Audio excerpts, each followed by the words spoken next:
The hour for convening having arrived, all members of this House will please report to the floor of the House and take your seats. All members will report to the House. The clerk will ring the bell.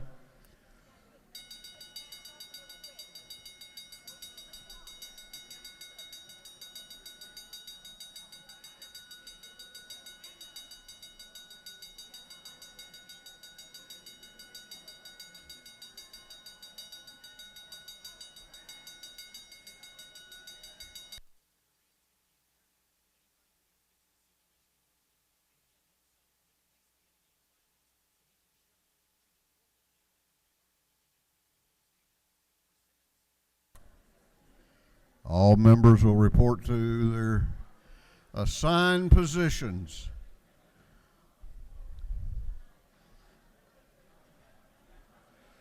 All right, we're going to have the morning roll call.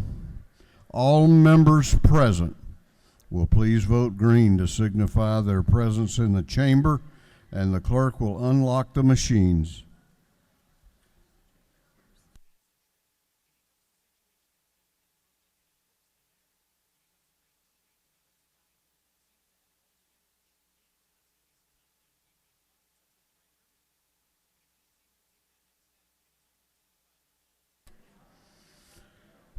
Have all members voted?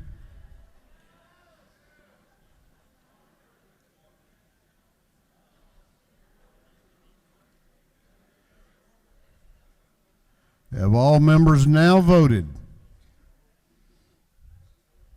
If so, the clerk will lock the machines.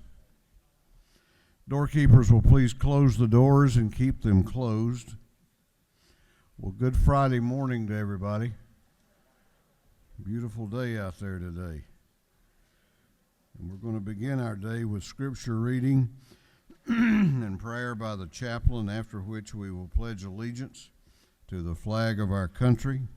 Our chaplain this morning will be introduced by the gentleman from the 149th House District, Representative Robert Pruitt. Representative Pruitt.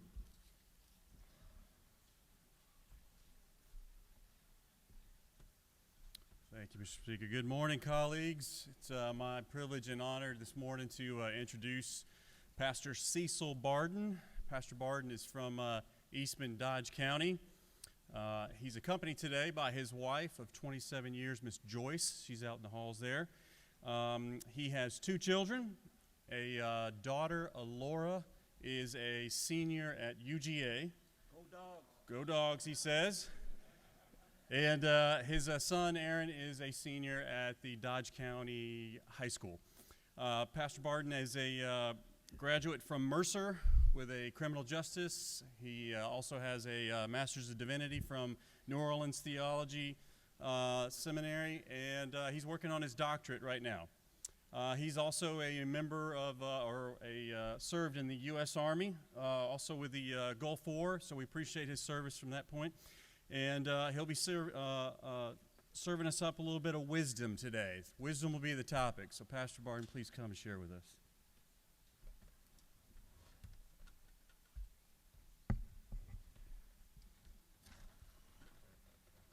It is a privilege and honor to stand before you today to Speaker Ralston and all the members of the Georgia House of Representatives. Greetings from Faith in Action Baptist Church in Eastman, Georgia. And a special thanks to Representative Robert Pruitt for inviting me to be the chaplain of the day. I heard a story the other day that exemplifies what I want to talk about today. There was this young man, and he couldn't unclog his sink. And finally, he came to the point where he had exhausted all his avenues. He had tried Drano, all kind of chemicals he tried to unclog it. He decided to call a plumber, and the plumber shows up and he shows him where the clog is at, and he opens the cabinets up under the kitchen sink and he sees those are metal pipes, and the plumber says, I need to go back to the truck right quick and I'll be right back. And so he heads out and he goes out to his truck, and in about a couple of minutes he comes back in and he opens the bottom of those doors under the kitchen sink, and he takes that metal hammer and he, BAM!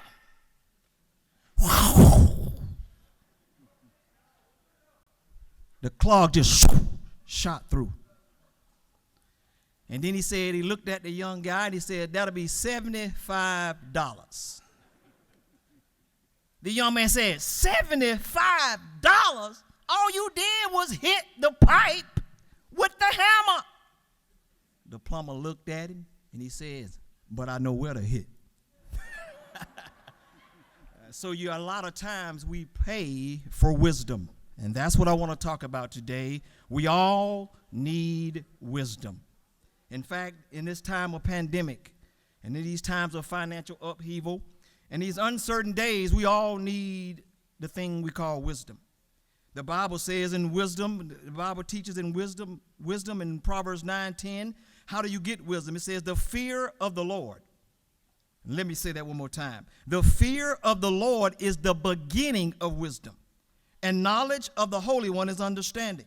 In James chapter 1, verse 5, he says, if any of you lacks wisdom, guess what you should do? The Bible says you should ask God, that gives you generously without finding fault, and it will be given to you. Two things we need to do to obtain wisdom. First, we must fear God. Not an unhealthy fear, but a reverential fear. What do you mean, Pastor? I'm glad you asked. We stand in awe. We ought to stand in reverence of God. We are to admire the almighty El Shaddai God, the El Elyon, the Most High God. We are to fear him, and it will lead to wisdom. I'm about ready to shout up in here in a minute. Secondly, we are to ask God for wisdom.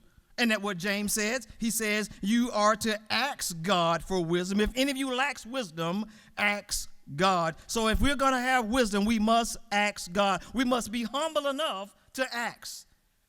I'm not going to be before you long. I'm going to close with this last story.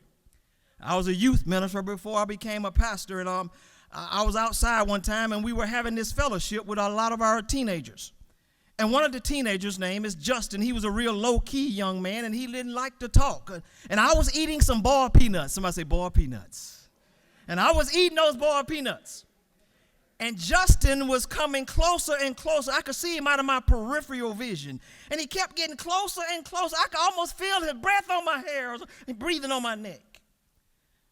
And I messed around and turned around too quick, almost kissed Justin. I said, what you doing, man? He wouldn't say anything, but I knew what he really wanted. He wouldn't ask for the boiled peanuts. So finally, you know what I did? I said, do you want some peanuts, Justin? Let me tell you what I did.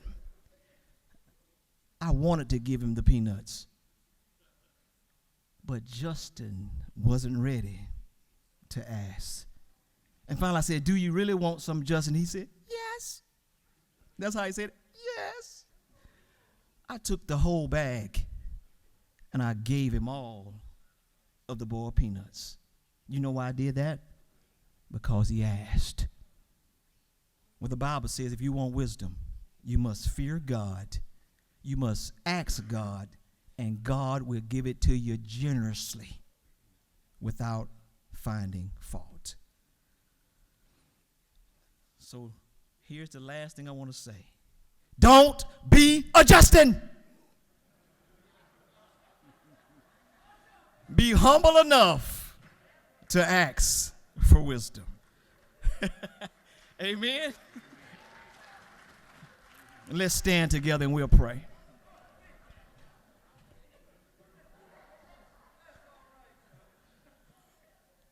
Lord, we come before you and give you praise. You are the omnipotent, all-powerful, the omniscient, all-knowing, the omnipresent, everywhere God of the universe. You are ready to give us wisdom, Lord, if we fear you and if we ask you. So, Lord, we fear you today, and we ask you right now to continually give us wisdom that we might make the right decisions and be wise enough to make the great decisions that will glorify your name and bless the residents of the state of Georgia. And I ask this in the wonderful, the powerful and the strong name of Jesus Christ, the only risen Savior. And all of God's people said amen, amen, and amen. Will you pledge with us? To the flag of the United States of America and to the republic for which it stands, one nation, under God, indivisible, with liberty and justice for all.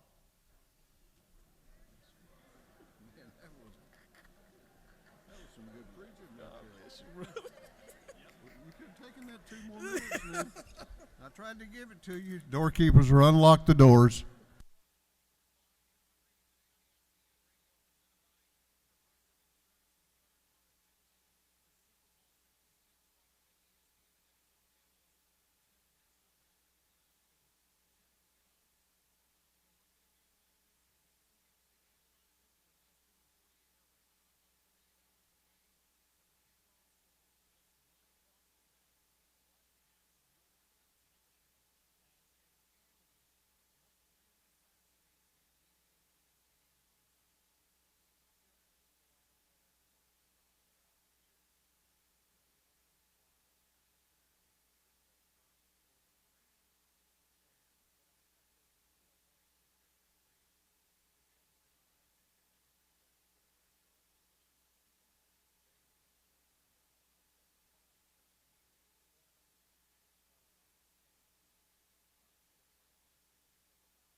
Members may greet the chaplain in the South Anteroom.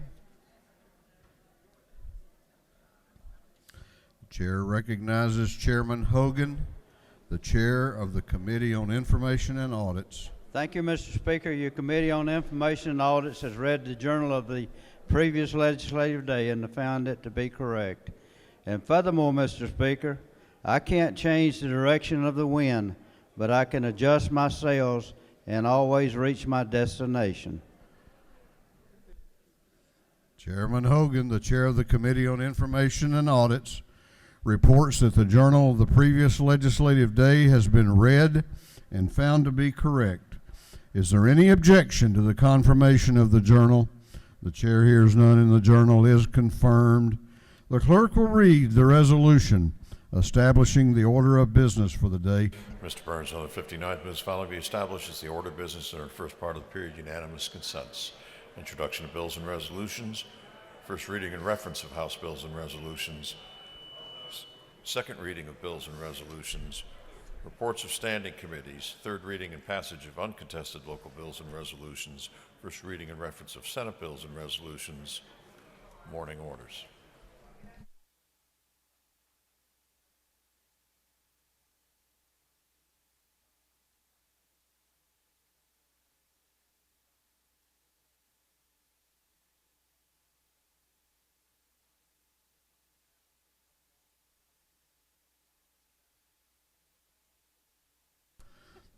Is there any objection to the adoption of the resolution establishing the order of business for the day?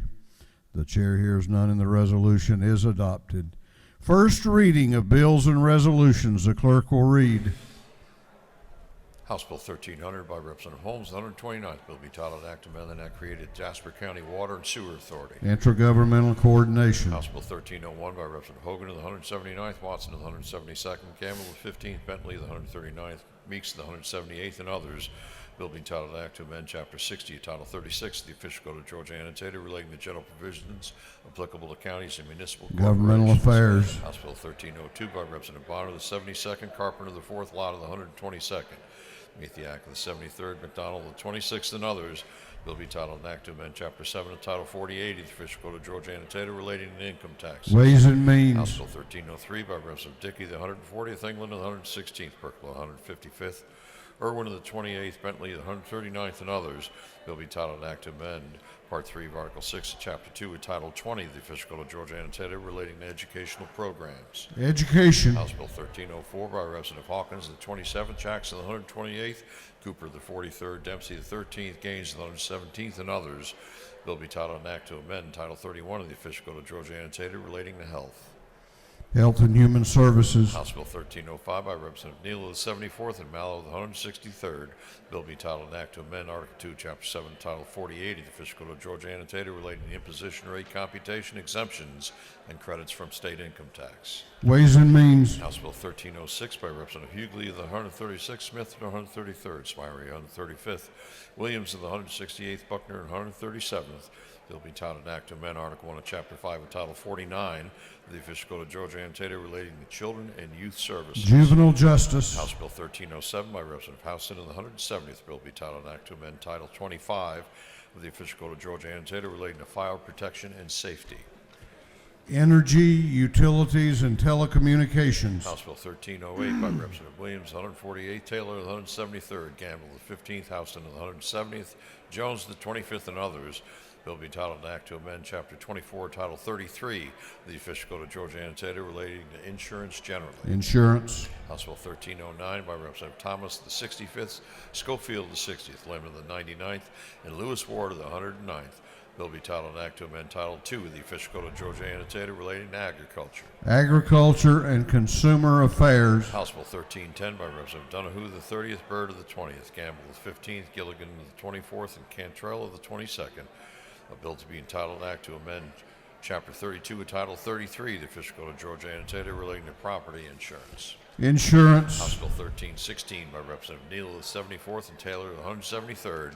Bill be titled Act to amend Title 33 of the Official Code of Georgia Annotated relating to insurance. Insurance. House Bill 1317 by Representative Barr, the 103rd, Wade of the 9th, Momtahan of the 17th, Barton of the 5th, Donahue the 30th, and others. Bill be titled Act to amend Chapter 2 of Title 21 of the Official Code of Georgia Annotated relating to elections and primaries generally. Special Committee on Election Integrity. House Bill 1318 by Representative Carter, the 92nd, Beverly, the 143rd, Mitchell, the 88th, Holcomb, the 81st, Bruce, the 61st, and others. Bill be titled Act to amend Part 1 of Article 11 of Chapter 2 of Title 21 of the Official Code of Georgia Annotated relating to general provisions regarding preparation for and conduct of primaries and elections. Special Committee on Election Integrity. House Bill 1319 by Representative Werkhuis, the 157th, Wiedauer, the 119th, Gaines, the 117th, Kelly, the 16th, Green, and the 151st, and others. Bill be titled an act to amend Part 3 of Article 7, Chapter 3, Title 20 of the Official Code of Georgia Annotated relating to Georgia Student Fines Authority. Higher Education. House Bill 1320 by Representative Knight of the 130th, Blackman of the 146th, Williamson of the 115th. Bill be titled an act to amend Title 48 of the Official Code of Georgia Annotated relating to revenue and taxation. Ways and Means. House Bill 1321 by Representative Burchett of the 176th, Dempsey of the 13th, Hitchens of the 161st, Evans of the 57th, and others. Bill be titled an act to amend Title 10 of the Official Code of Georgia Annotated relating to commerce. Judiciary. House Bill 1322 by Representative Powell of the 32nd, Jones of the 25th, Jaspers of the 11th, Mitchell of the 88th, Buckner of the 137th, and others. Bill be titled an act to amend Title 46 of the Official Code of Georgia Annotated relating to public utilities and public transportation. Energy, Utilities, and Telecommunications. House Bill 1323 by Representative Camp of the 131st. Bill be titled an act to provide a homestead exemption from Upson County ad valorem taxes. Intergovernmental Coordination. House Bill 1324 by Representative Camp of the 131st, Hawkins of the 27th, Newton 123rd, Taylor 173rd, Lumsden of the 12th, and others.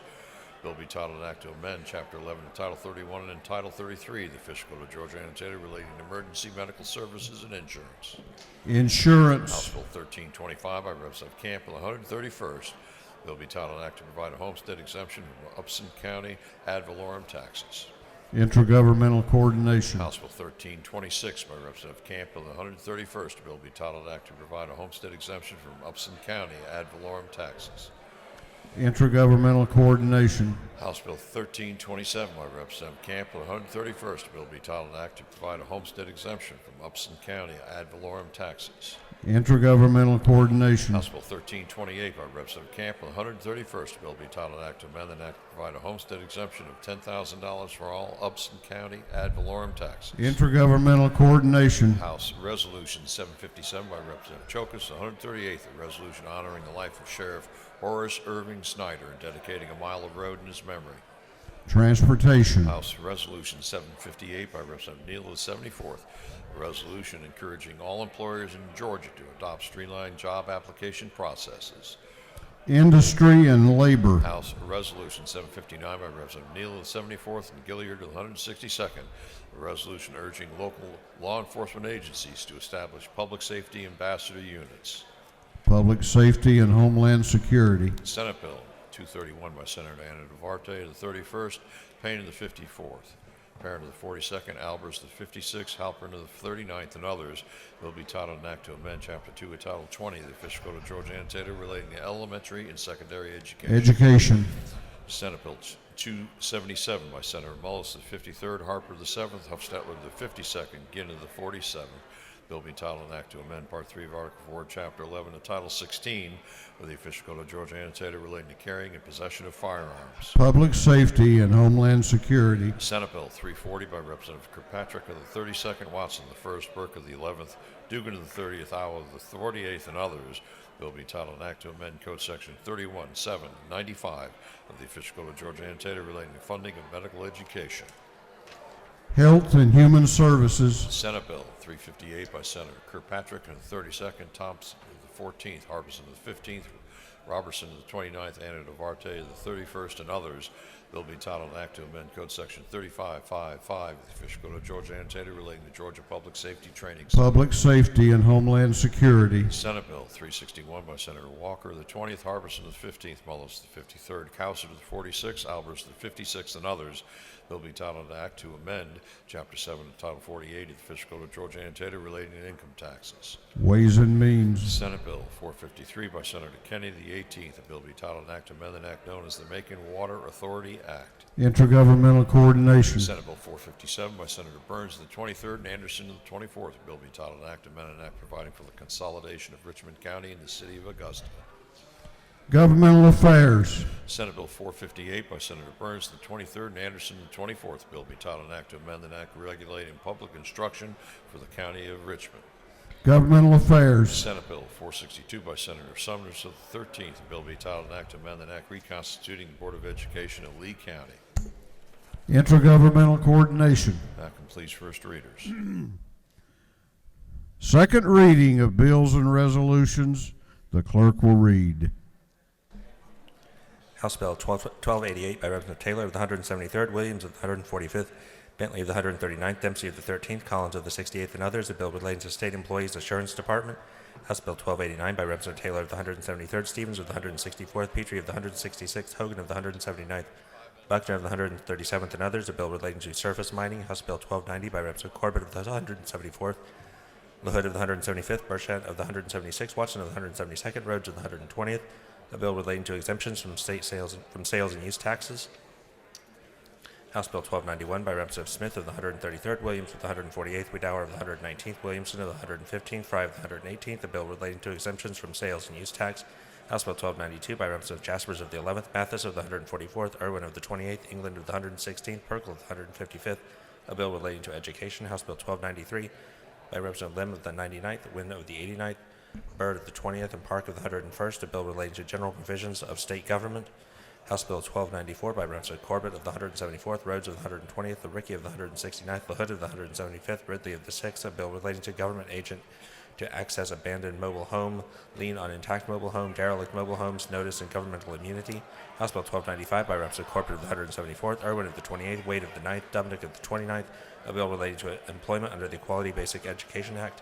House Bill 1296 by Representative Kennard of the 102nd, a bill relating to general provisions of wills, trusts, and administration of estates. House Bill 1297 by Representative Gamble of the 15th, Fry of the 118th, Wiedauer of the 119th, Washburn of the 141st, Barr of the 103rd, and others. A bill relating to property insurance. House Bill 1298 by Representative Gamble of the 15th, Mathiak of the 73rd, Green of the 151st, Williams of the 145th, Seabaugh of the 34th, a bill relating to liens of hospitals and nursing homes. House Bill 1299 by Representative Leverett of the 33rd, a bill to provide that the judge of the Probate Court of Elbert County shall serve as the Chief Magistrate Judge of the Magistrate Court of Elbert County. House Bill 1311 by Representative Burchett of the 176th, a bill to authorize the assessment and collection of a technology fee by the Probate Court of Lanier County.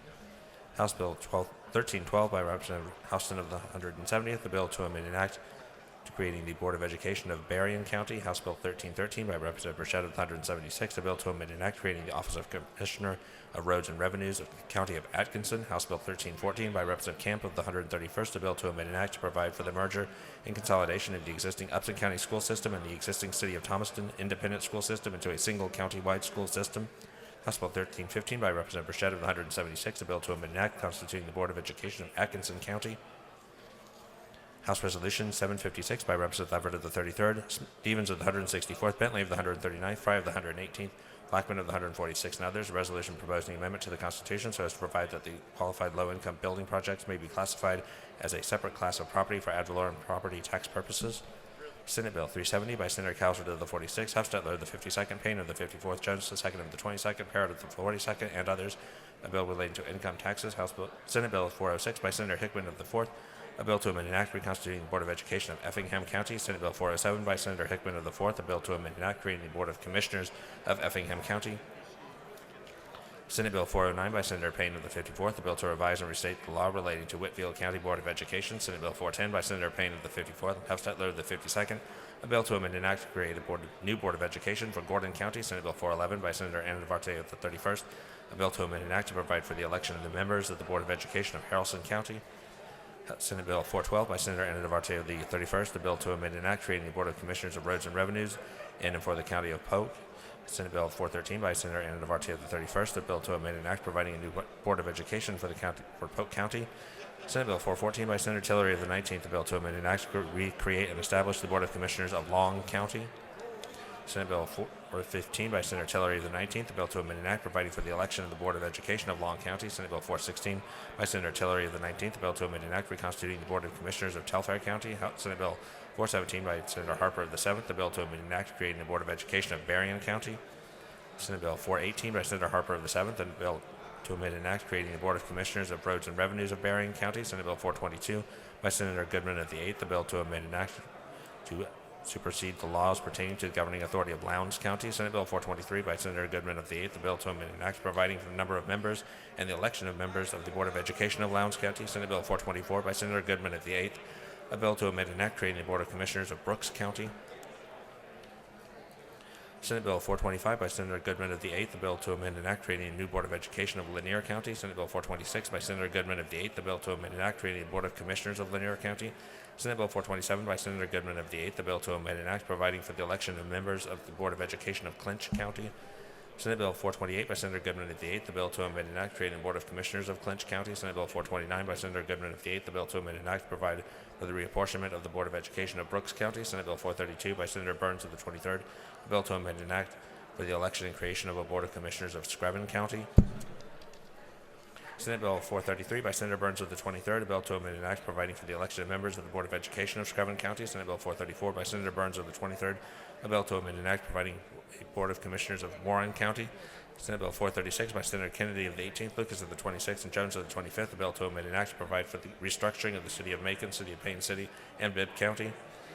Senate Bill 437 by Senator Alberts of the 56th, Beach of the 21st, Kirkpatrick of the 32nd, Brass of the 28th, a bill to amend an act creating the Board of Commissioners of Fulton County. Senate Bill 446 by Senator Burns of the 23rd, a bill to amend an act reconstituting the Board of Education of Warren County. Senate Bill 447 by Senator Burns of the 23rd, a bill to amend an act creating the Board of Commissioners of Glasgow County. Senate Bill 450 by Senator Strickland of the 17th and Anderson of the 43rd, a bill to amend an act to reestablish the Board of Commissioners of Newton County. Senate Bill 451 by Senator Strickland of the 17th and Anderson of the 43rd, a bill to amend an act providing a new Board of Education for Newton County through second readers.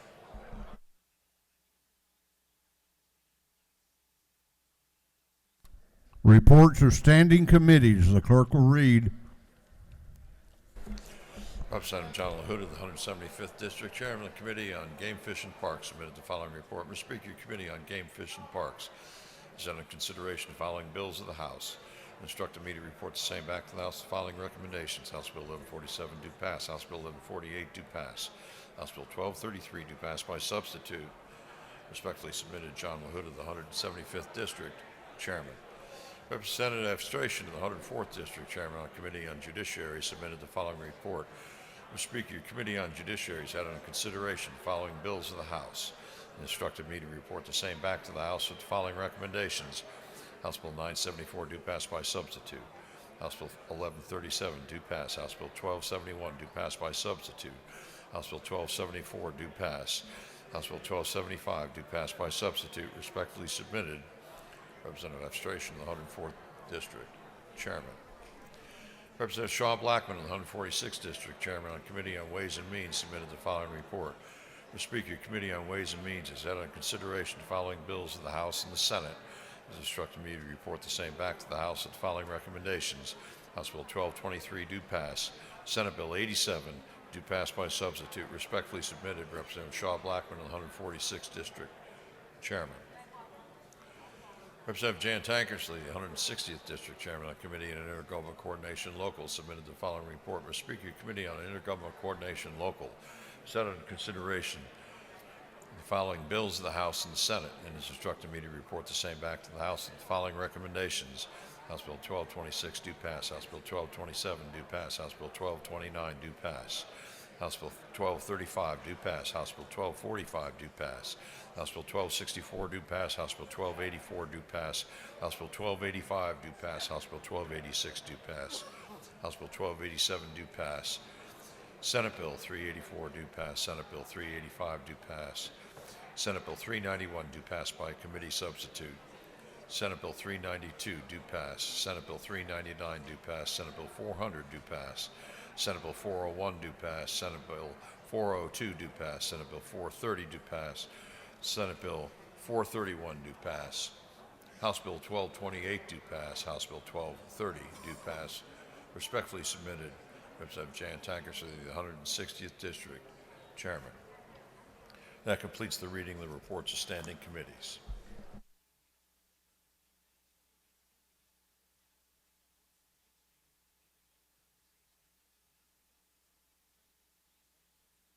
All right, we're going on now to the local calendar. House will come to order. Third reading and passage of uncontested local bills.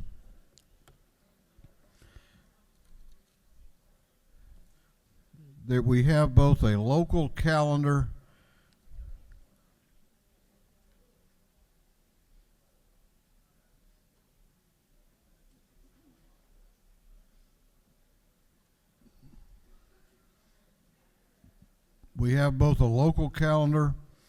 and a supplemental local calendar. If there's no objection, the chair is going to direct the clerk to read them together, and they will be voted on together. The local calendar and the supplemental calendar are being considered together. If there is no objection, we will vote on the local calendar as a whole with a recorded vote. Hearing no objection, it is so ordered. Clerk will read the local calendar. House Bill 1226 by Representative Werkheiser of the 157th Evans County. House Bill 1227 by Representative Werkheiser of the 157th Evans County. House Bill 1229 by Representative Camp of the 131st Pike County. House Bill 1235 by Representative Drunner of the 85th DeKalb County. House Bill 1245 by Representative Chokas of the 138th Sumter County. House Bill 1264 by Representative Pritchett of the 176th Ware County. House Bill 1284 by Representative Jackson of the 128th Washington County. House Bill 1285 by Representative Spirey, 135th Muskogee County. House Bill 1286 by Representative Jackson of the 128th Washington County. House Bill 1287 by Representative Camp of the 131st Upson County. Senate Bill 384 by Senator Anderson of the 24th Columbia County. Senate Bill 385 by Senator Anderson of the 24th Columbia County. Senate Bill 391 by substitute by Senator Tillery of the 19th Jeff Davis County. Senate Bill 392 by Senator Tillery of the 19th Jeff Davis County. Senate Bill 399 by Senator Burns of the 23rd McDuffie County. Senate Bill 400 by Senator Burns of the 23rd McDuffie County. Senate Bill 401 by Senator Burns of the 23rd Jefferson County. Senate Bill 402 by Senator Burns of the 23rd Jefferson County. Senate Bill 430 by Senator Summers of the 13th Worth County. Senate Bill 431 by Senator Summers of the 13th Worth County.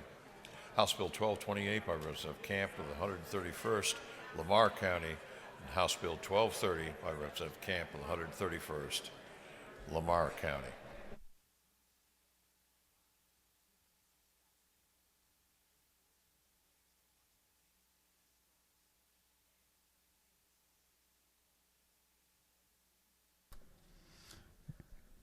Is there any objection to the previous question being ordered on the local calendar?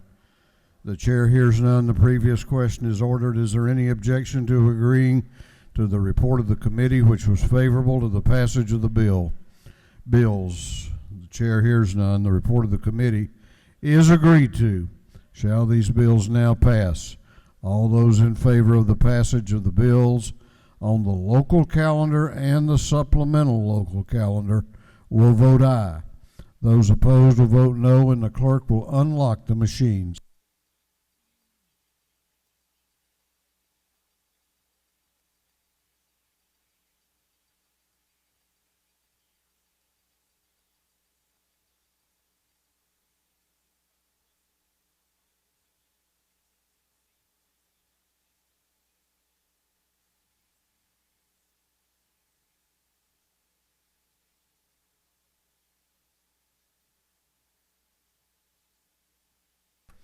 Have all members voted?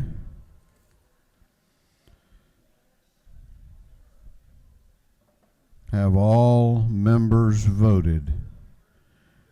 If so, the clerk will lock the machines. On the passage of the bills on the local calendar and the supplemental local calendar, the ayes are 144, the nays are 7. These bills, having received the requisite constitutional majority, are therefore passed. What purpose does Chairman Tankersley rise? Mr. Speaker, I rise to make a motion. State your motion. I move we immediately transmit the local and supplemental calendars to the Senate. Chairman Tankersley has moved for immediate transmittal of both the local and supplemental local calendars to the state Senate. Is there objection? Is there objection? Chair hears none, and it is so ordered. All right, we're going on now to morning orders. Morning orders. Let's see, we're going to have 2 minutes each on morning orders today. Chair recognizes for a morning order Representative Bentley.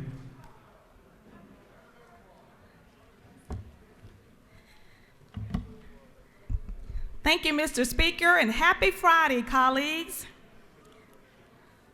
Today is a special day here in the state of Georgia because today I come forward to recognize the great works of Kelly Jackson down in Macon County, Georgia. Kelly Jackson is a counselor at the Macon County Middle School, and she was featured in the January-February issue of the Professional Association of Georgia's Educators Magazine, page 1. In the feature, educators from across the state were interviewed in an effort to document how they sustained hope and resilience the past 2 years of COVID-19. Jackson explained in the article that social isolation hit hard during the initial year of COVID. She added that she really enjoys what she does as a counselor. She realized there are trials in this life, and just because it's raining today, that the sun won't shine tomorrow. Jackson is a native of Montezuma, Georgia. She holds bachelor's degrees and master's degrees from Georgia Southern University, Albany State University, and of course, Fort Valley State University. She has been a counselor in Macon County since 2011. She's been an educator for 17 years. She's a member of the Professional Association of Georgia and a member of Delta Sigma Theta Sorority Incorporated. She's the daughter of Mary Helen Jackson and the late Charlie Jackson Sr., and she has one sister, Debbie Jackson Walker, and one brother, Charlie Jackson Jr. Today is Kelly Jackson Day at the state capitol, and we just want to congratulate her for being an educator for 17 years in the state of Georgia. Thank you, Mr. Speaker and colleagues, for joining me in acknowledging Kelly Jackson. Chair recognizes Representative Benton for a morning order.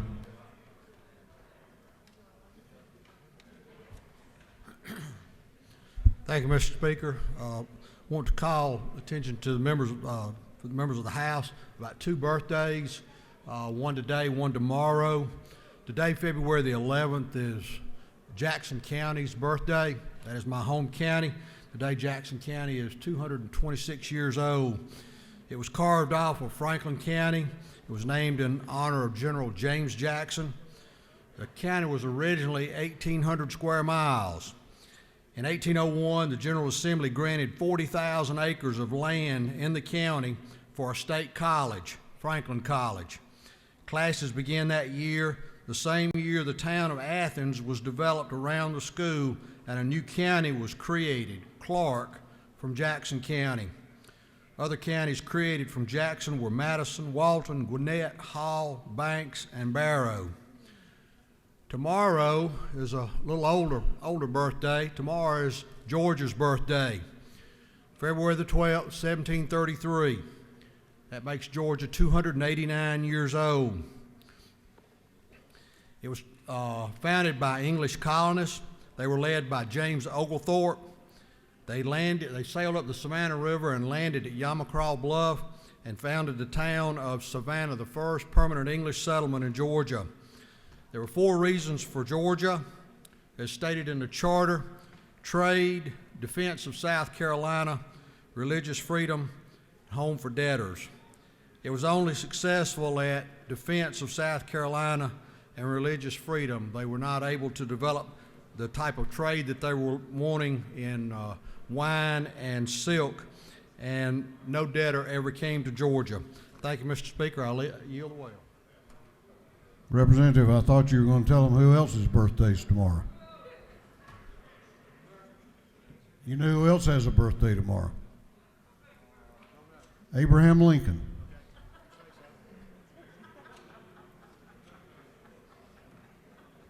Chair recognizes Representative Schofield for a morning order. Thank you, Mr. Speaker. Good morning, colleagues.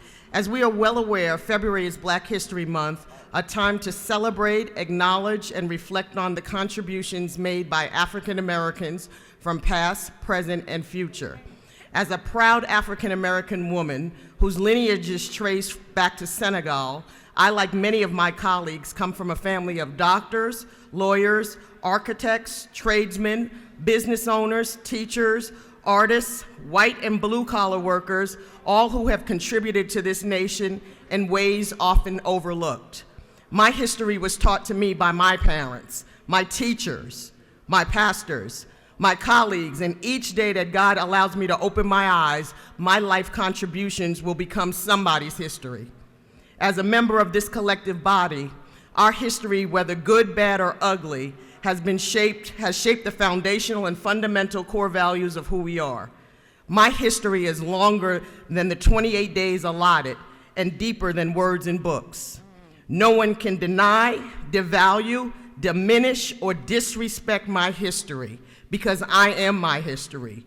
We are our history, and in this moment, we are making history. Thank you. I yield to Will. Chair recognizes Representative Carter for a morning order.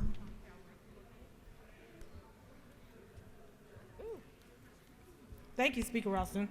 Good morning, everyone.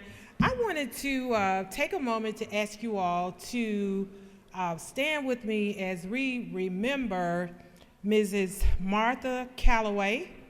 She was the executive director for the Lithonia Housing Authority. She passed away on January the 22nd. She had been there, I've been in the city of Lithonia over 20 years. She's been there that long, and she had worked really, really hard in our community. Ms. Martha was a Delta Sigma Theta. She was a member of the Red Hat Society, and she and her husband resided in Macon, Georgia, and she would drive almost every day from Macon to Lithonia to do her job. So if you would just take a moment of silence as we remember her. Thank you. Yield the will. Chair here's recognizes Representative Jasmine Clark for a morning order. Thank you, Mr. Speaker. The neighborhood is graded D because of its concentration of Negroes, but the section may improve to a third-class area as this element is forced out. Wow. That is an excerpt. That excerpt is an example of a description of a black neighborhood that had been redlined. What is redlining? After the Great Depression, FDR instituted the New Deal to try to restore prosperity in America. One way to do this was through access to home ownership. In 1933 and 34, the FHA and the Homeowners Loan Corporation were created in order to provide federally insured home loans. There were exceptions, though. The FHA would insure mortgages except for those in or even near black neighborhoods. This was based on the assumption that black people moving in would reduce property values. The HOLC created residential security maps which color-coded and graded neighborhoods. All black neighborhoods were red with a grade of D. White neighborhoods deemed too close to black people were yellow or a C. While the practice of redlining is illegal now, the remnants of this government-backed segregation and discrimination are still apparent today. The limitations on black home ownerships for the 3 decades these policies were in place led to an inability for many black families to take advantage of the racial wealth, take advantage of a major contributor, take advantage of the equity appreciation and is a major contributor to the racial wealth gap today. Additionally, 75% of previously redlined districts struggle economically today. Just like a necrotizing fasciitis or flesh-eating bacteria, simply removing the parasite does not remove the damage that was caused. Let's address the damage. Thank you, Mr. Speaker.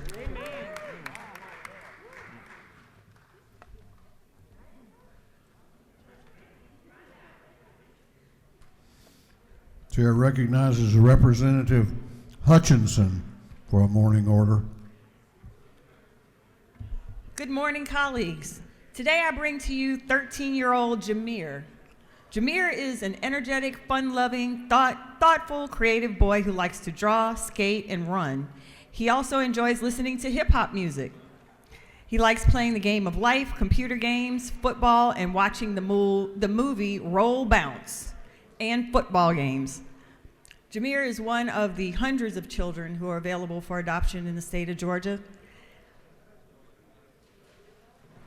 This one is very special, so I hope that you look at him and find him a family, because I fell in love with him last night. Thank you, Mr. Speaker. I'll yield the well. Chair recognizes Representative Wilson for a morning order. Thank you, Mr. Speaker. Colleagues, the big day is here. Chairman England, I'm not talking about the budget vote in the House today, but it's Super Bowl weekend. I know a lot of people will be tuning in to the game, to watch the game this weekend, and probably just as many will be tuned in to watch the commercials. And you know the ones I'm talking about. They spend all year long putting together these commercials, invest millions of dollars into them, and it shows because they're really funny. They're really good. But there's one industry that does this better than all the others. The auto insurance industry has perfected the art of the Super Bowl commercial. So I'm sure this weekend we're going to hear from Flo and Jake, and the gecko and the emu will be running around, and I can't wait to see what the latest Mr. Mayhem has gotten himself into. But colleagues, I think every Georgian deserves to know that we are paying for those ads, because in this state, the auto insurance companies are allowed to bill those commercials back to their customers.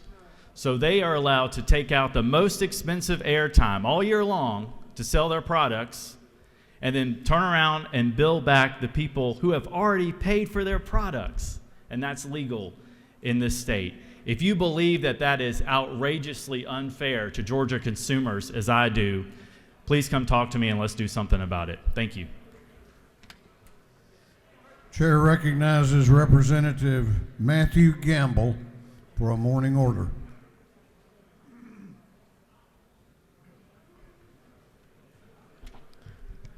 Thank you, Mr. Speaker. I rise today on a very sad occasion. Gentlemen, I'm going to suspend. Give the gentleman your attention, please. I rise today on a very sad occasion. A family that lives around the corner from me in my neighborhood suffered a tragic loss last night in a fire. Life is short, and a young little 10-year-old boy didn't make it out of this fire. It's a family that I know well. He's a friend of my son's, and we wanted to come up here today and ask this body to please keep this family in your prayers, and I'd like for Representative Gravely to say a few words.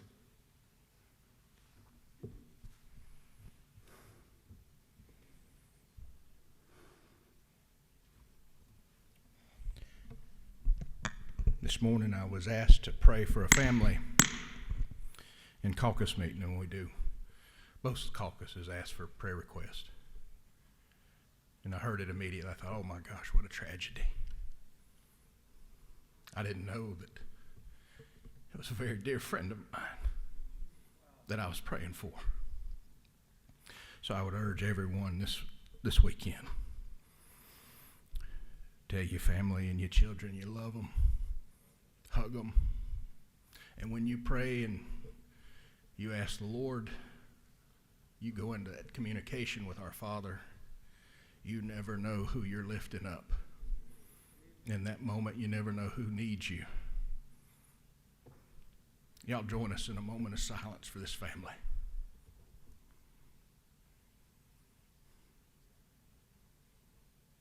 Amen. Thank you.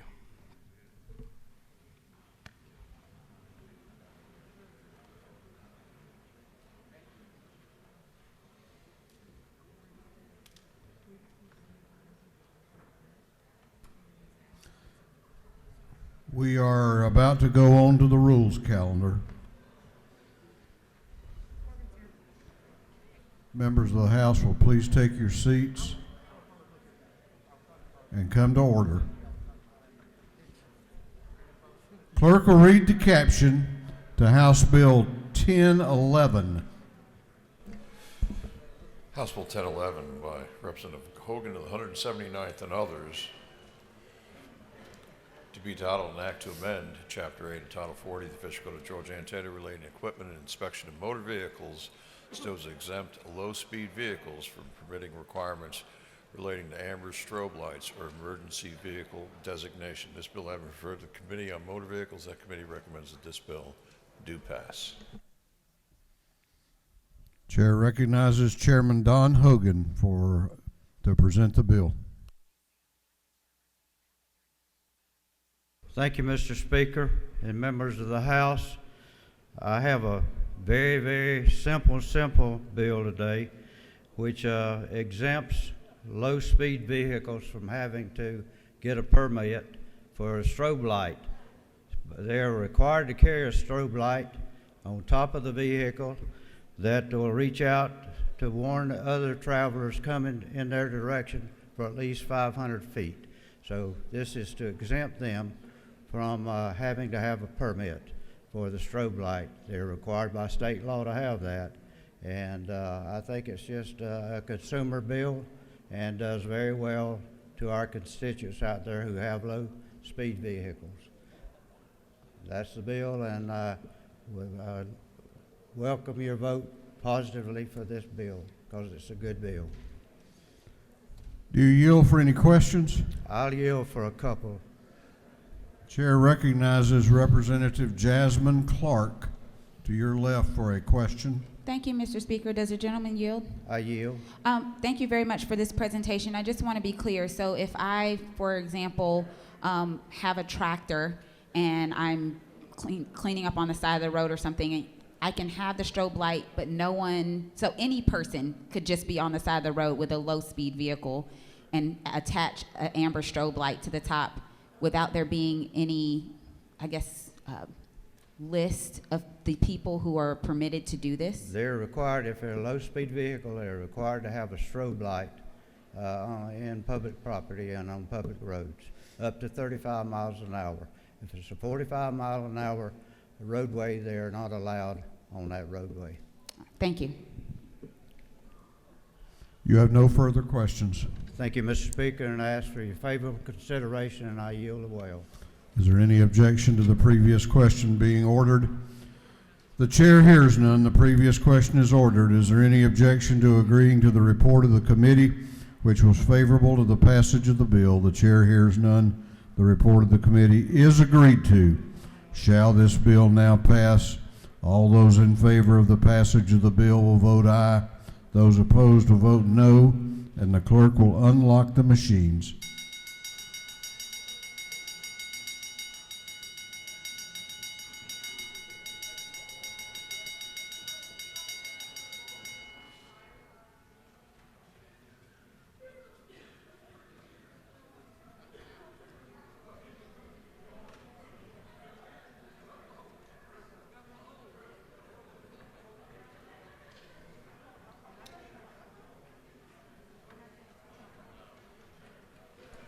Mr. Chairman, looks like you need a new set of friends. Have all members voted? Have all members voted? If so, the clerk will lock the machine on the passage of House Bill 1011. The ayes are 152, the nays are 0. This bill, having received the requisite constitutional majority, is therefore passed. What purpose does Chairman Martin rise? Parliamentary Inquiry, Mr. Speaker. State your inquiry. Isn't it true, Mr. Speaker, that his friends over there, Chairman Hogan's friends, just weren't up to speed on this bill? It took them a while to vote.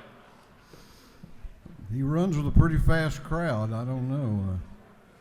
What purpose does Representative Rick Williams rise? Parliamentary State your inquiry. Does this also create a mayor seat on the island down at South Georgia that Representative Hogan represents? I sure hope not. We've had enough of those this session. I haven't even teased him about it this session. All right. Continuing on the rules calendar, the clerk will read the caption to House Bill 910. House Bill 910 by Representative Ralston, the 7th Jones, the 47th Burns, the 159th England, and the 116th to be titled an act to amend an act making and providing appropriations for the state fiscal year beginning July 1st, 2021 and ending June 30th, 2022, known as the General Appropriations Act. This bill having referred to the Committee on Appropriations, that committee recommends that this bill do pass by committee substitute. Ladies and gentlemen of the House, the chair now resolves the House into a committee of the whole House for the purpose of considering House Bill 910, which is the Supplemental Appropriations Bill. The chair appoints the gentleman from the 159th District, the majority leader of this House, Leader Burns, as chairman to preside over the committee of the whole House.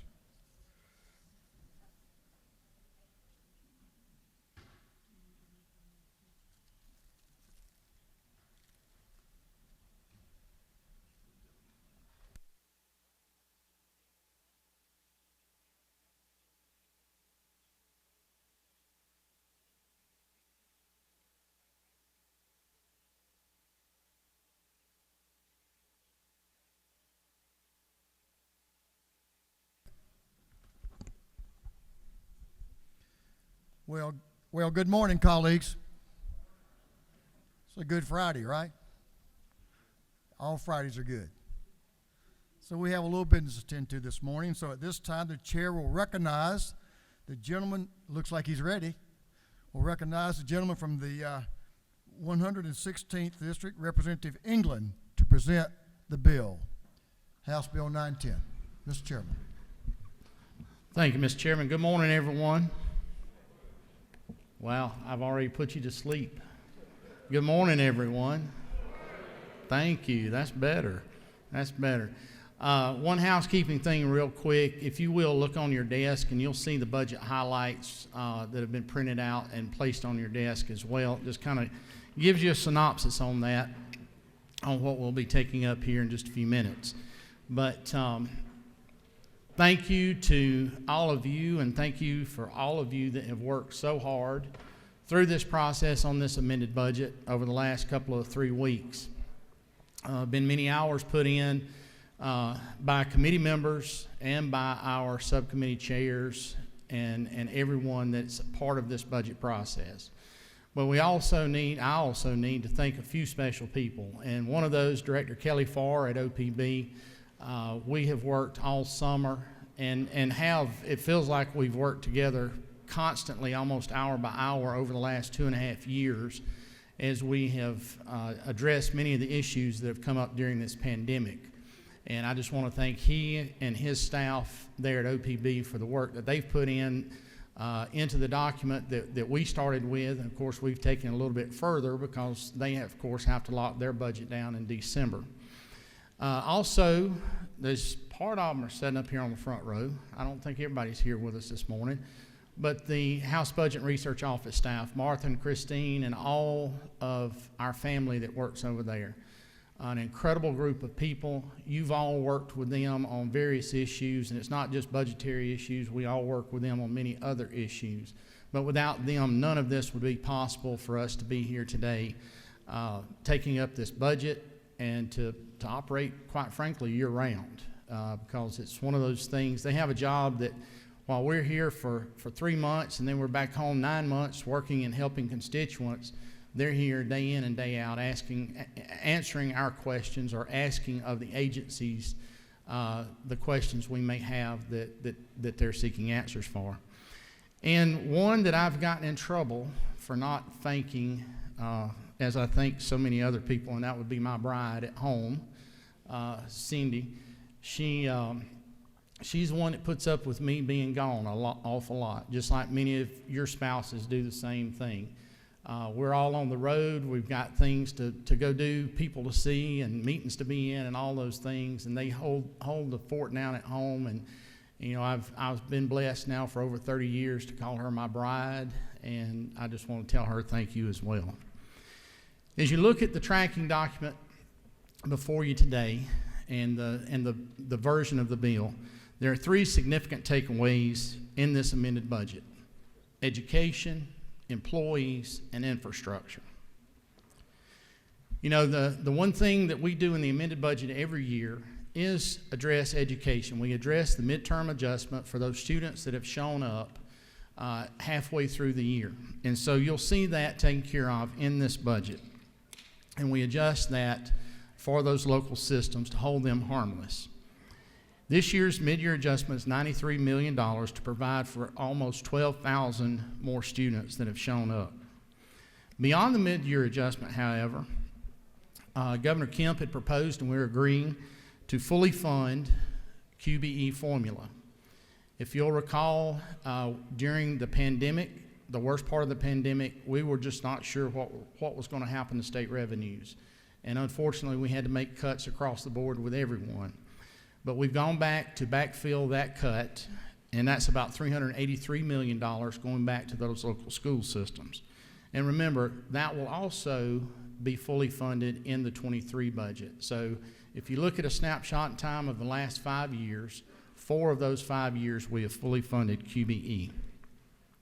There are another $5 million in related expenses toward K-12 education, programming and supports, such as preschool disability services and our friends at the RESAs that do so much work to support our school systems around the state. The most talked about issue in our subcommittees and in the media, and you've been hearing it back home, relates to our workforce. At the dinner tables of our Georgia public school teachers and state-supported school personnel and across the campuses of our universities and technical colleges, and that topic is raises. The pay package in this amended budget includes another $2,000 to complete the governor's promised and now fulfilled $5,000 pay raise to our school teachers, K-12 school teachers. That then will also be reflected in the 23 budget when we get to it. But also on top of that, you have another $5,000 cost of living adjustment for all the other state associated salaries effective April 1st of this year.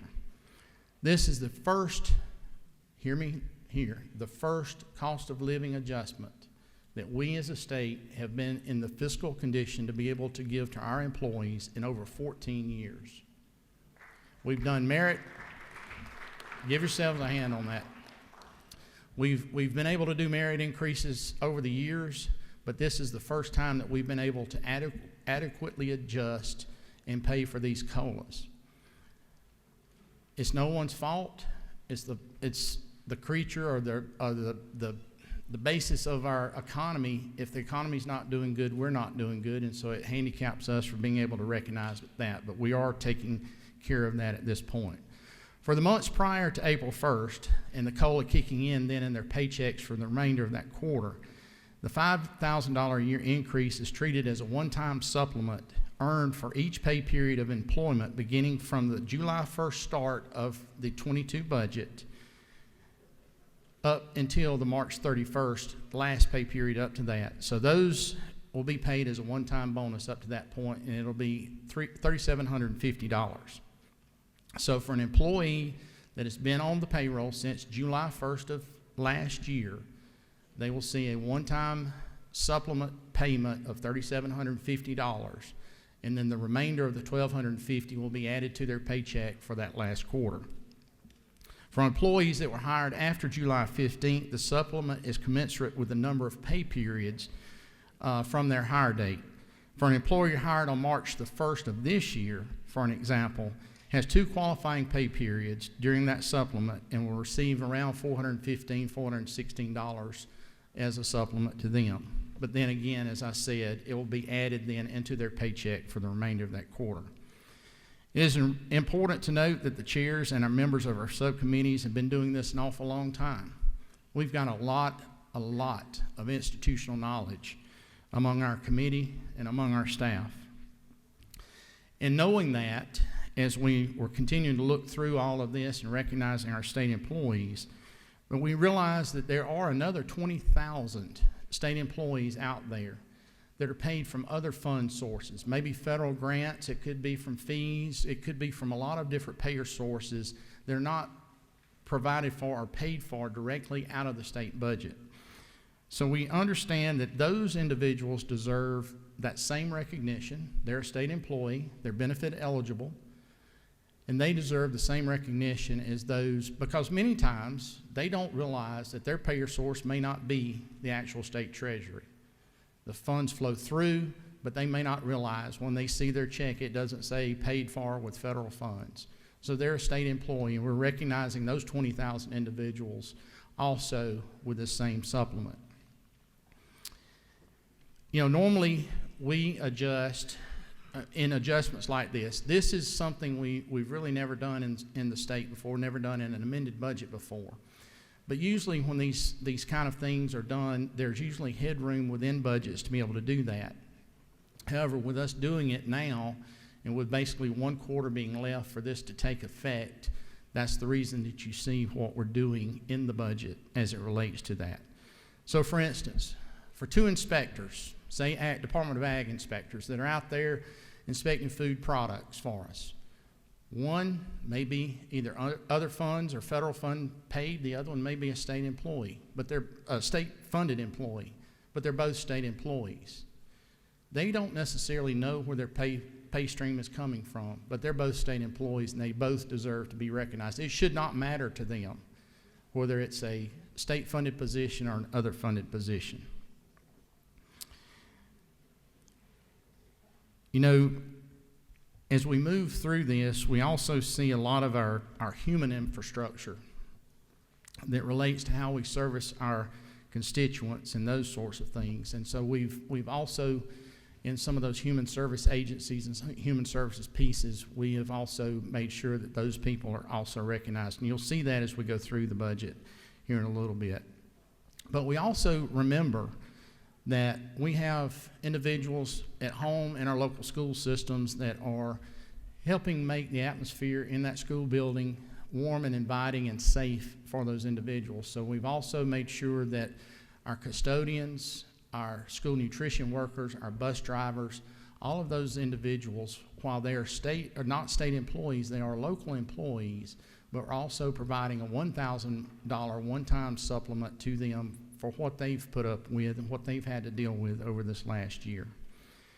So moving on into physical infrastructure. The third big takeaway from House Bill 910 is also tops around $900 million for what we're dealing with infrastructure. Many of these are one-time expenses.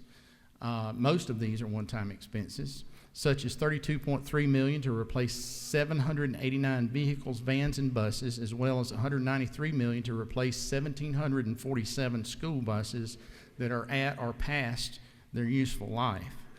The ability of the revenue in the budget also allows us to do significant infrastructure projects that are often done with bonds.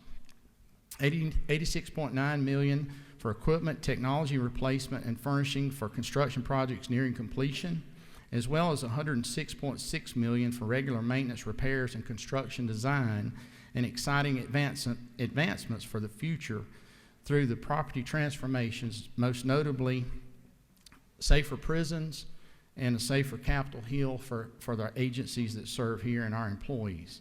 These transformations are about $481 million. While these are three categorical takeaways from the amended $29.9 billion budget, it is also always worth reminding ourselves that there are exceptional programs and policy initiatives in the underlying bill. And the process will continue in earnest as we work with our colleagues in the Senate and the executive branch to continue our strong tradition of using our collective experiences and inputs to bring the most value to every tax dollar for our citizens. Now, if you'll flip to your tracking sheet, we'll walk through it.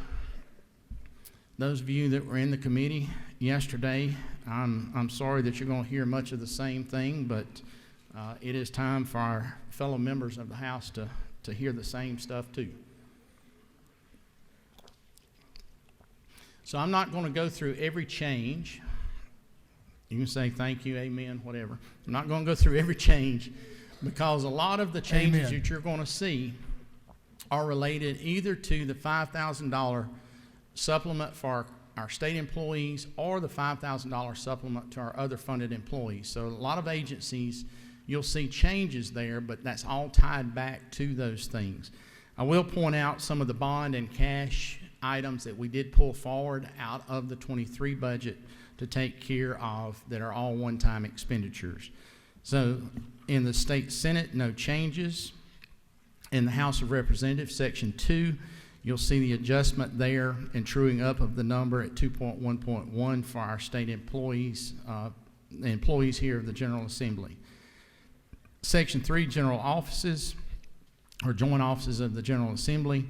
You'll see at 3.1.2, the Legislative Services Committee back in the fall met to consider some technology upgrades for this building and for the CLOB. And what you'll see there is the money to start addressing many of those upgrades and out-of-date equipment that needs to be addressed in this building. Department of Audits and Accounts. Of course, Department of Audits and Accounts is a legislative agency, but you'll see there the adjustments that I mentioned on the statewide changes as well. Court of Appeals at 5.2, the statewide business court, you'll see some adjustments starting at 5.2.2 as a true up for the actual cost or actual payout. 5.2.3, 4, and 5 are just saying no to a proposal that they had for pay increases, but since the 5,000 is addressing, it's not necessary. Moving on to Judicial Council at 6.1.3, a restoration to some of the funds that we had to cut in 21 because of COVID. Section 7, Juvenile Courts. When the Cobb Judicial Circuit added a judge, they became eligible for an additional grant as it deals with juvenile courts, and you'll see that $12,500 added for that additional judgeship. Under prosecuting attorneys, you'll see some adjustments starting at 8.2.6 for actual start dates, just capturing some savings there. Also at 8.3.6, some of the trainings that they had planned on doing have been delayed, so they're not going to be able to get all of those in between now and July 1st.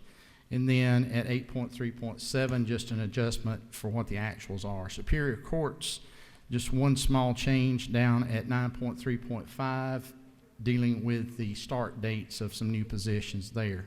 Supreme Court, no changes. State Office of Accounting, look down at 11.5.2 under the Government Transparency and Campaign Finance Commission. They've had several more hearings over the last year than what they traditionally had, so they've had some increased expenses as it relates to administrative law judges that do those hearings. Under DOAS at 12.6.3, just want to highlight there, I know there was a little bit of a discussion the other day during the Subsequent Injury Trust Fund debate about this $150 million for settling of these state workers' comp claims. There is a differentiation. The Subsequent Injury Trust Fund deals with outside public sector employers. This is related specifically and only to those workers' comp claims that we have had as a state. Some of these claims are as old as, go back as far as 1980 or 1982. This will allow for them to settle up to about 700 of those outstanding claims and give surety to those families that were impacted, and also give some predictability for us going forward. Section 13, Department of Ag. Chair Lady Houston is pretty much a bulldog when it comes to folks on starting dates for new positions, and she has gone through the Department of Ag as it relates to those positions and start dates. So you'll see some deductions there. You will see an ad at 13.3.3 as it relates to the Department of Ag science lab that they have, testing lab down at Tifton. We've pulled forward a bond to take care of an HVAC replacement and roof replacement for them down there. Moving on over to 13.6.2 as the Georgia Ag Exposition Authority, otherwise known to all of us as the Fairgrounds down at Perry. You'll see a bond request there. It's not the full request, but it does put some money in there for them to prioritize their needs, as most of those original buildings are now at the 30-year mark and needing upgrades on HVAC, roofs, and several other pieces there as well. And then a capture of some savings under soil and water conservation at 13.7.4. Banking and finance, no changes. Moving on over to section 15, DBHDD. At 15.2.3, you will see an ad there for one of the state's partners called Georgia Options, based over in Athens. They work with people not just in the Athens area, but statewide, to support people with developmental disabilities so they can remain in their homes and in their communities. COVID and funding streams and their ability to raise private funds have greatly diminished over the last year or so, and it's put them in quite a quandary. But they have been a very good partner of ours over the years, and actually we helped invest in them to get them started up. And then you'll see a reduction at 15.2.4 as it relates to a delayed contract implementation there. 15.4.3, $310,000 for the 988 number that will stand up on July the 16th. I know Chair Lady Dempsey and I am, and many other people are very excited about that crisis line coming online and being active and live to help individuals across this state. 15.6.3, you'll see there a small ad for the Matthew Reardon Center for Autism down in Savannah. They're one of our 2 statewide autism partners, they and the Marcus Center here in Atlanta. And again, COVID has greatly impacted them as well. And so again, when you're partners with folks, you hold hands and help one another walk when one stumbles. Under Direct Care Support Services at 15.10.2, pulling forward a cash item from the 23 budget for repairs and maintenance and upgrades to some of the facilities that DBHDD has around the state as well. Department of Community Affairs, don't believe, nope, excuse me, there is one change. At 16.14.3, just capturing the funds for the savings of the delayed hire for a grants administrator in 1 Georgia. Section 17, Department of Community Health. If you'll flip over to section 17.7, you'll see some adjustments. As I mentioned in my opening comments, OPB has to lock their budget down in December. And as of December, we did not know whether or not the federal state of public health emergency would be continued another quarter or not. And since then, we have since found that it will be. So you'll see a capture of some savings at 17.7.2. Then at 17.7.9, you'll see where our friends, our partners again in the nursing home industry that have taken such a hit over the past 2 years as it relates to COVID on hiring, retention, and all those things to make sure that our elderly that are in those centers are taken care of.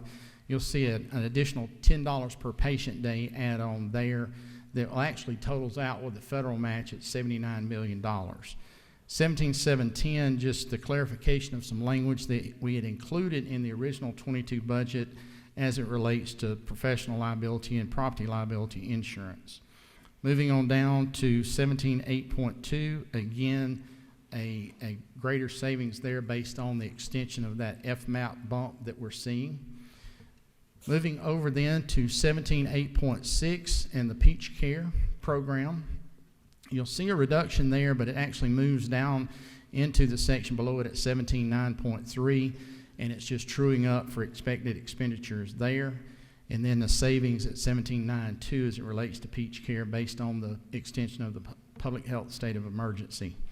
Under the state health benefit plan, the governor had recommended almost $180 million to go into it, to go into the reserve there that helps us make sure that we're able to maintain the health insurance rates for our state employees. We've added some additional funds there as well to further maintain that and to ensure that as well. 17.10.2, just language instructing DCH and the SHBP program to provide the FDA-approved medications for the treatment of obesity, something, again, Chair Lady Dempsey and several of you have worked on over the last several years. 17.12.1, you'll see an add there of $1.7 million for residency slots. We had to take a break in 21 as it related to residency slots, and we're not able to fund them at that point in time. So what we're now trying to do is catch back up on the partnership with our hospitals and our medical colleges around the state as it relates to that. 17.13.1, we had added money kind of late in the process last year as we were trying to stand up and make sure that some forensic pathologists were across the state, not just here in Atlanta. We partnered with Mercer and with GBI on doing that. However, they have not been able to find any of those individuals to fill those positions. Not going to be able to between now and the end of the fiscal year. So we're capturing those savings. We'll again discuss that as we go forward in the 23 budget. 17.4.1, our partnership with the Morehouse School of Medicine.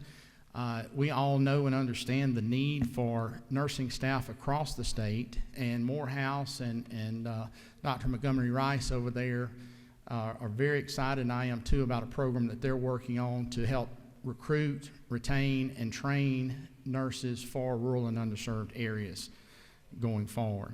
Section 18, Department of Community Supervision. You'll see no changes there. Department of Corrections, Section 19, no changes. Section 20, Department of Defense, have no changes there other than the statewide changes. Department of Driver Services, only one change at 21.2.4, and just pulling one of the projected expenditures for the 23 back into the 22, and that's the repaving of the carousel at the Dalton Customer Service Center for CDL training. We all know what a shortage we have in truck drivers and licensure for those truck drivers, so we want to make sure that we're able to make those wheels turn, so to speak. But bump. I'm just seeing if anybody's awake. Still. Over into decal, section 22.32, you'll see there the recognition of decal using the coronavirus response and relief supplemental appropriations money and ARP money, American Rescue Plan money, to provide 2 one-time salary supplements for those decal employees out in the child care centers doing pre-K around the state of $1,000 apiece. And then down at 22.3.3, utilize some existing funds for a summer transition program that they want to stand up to help children with learning loss issues because of COVID. Section 23, under Department of Economic Development, again, Chair Lady Houston and her subcommittee go after those vacant positions and those positions that had different start dates, so you'll see reductions through the document as it relates to that. Then down at 23.9.3 under tourism, the Georgia World Congress Center here in Atlanta is one of our biggest assets, quite frankly, across this state. That building itself, some of the original parts of that building are well over 40 years old and have not had roof replacements done, only patches done. And so we, over the last few years, have been biting that off a little bit at a time, and we have the ability right now with some cash dollars to go ahead and fund that roof replacement for the remainder of the World Congress Center, and you'll see that add there of $28.8 million for that. Moving on into education, section 24.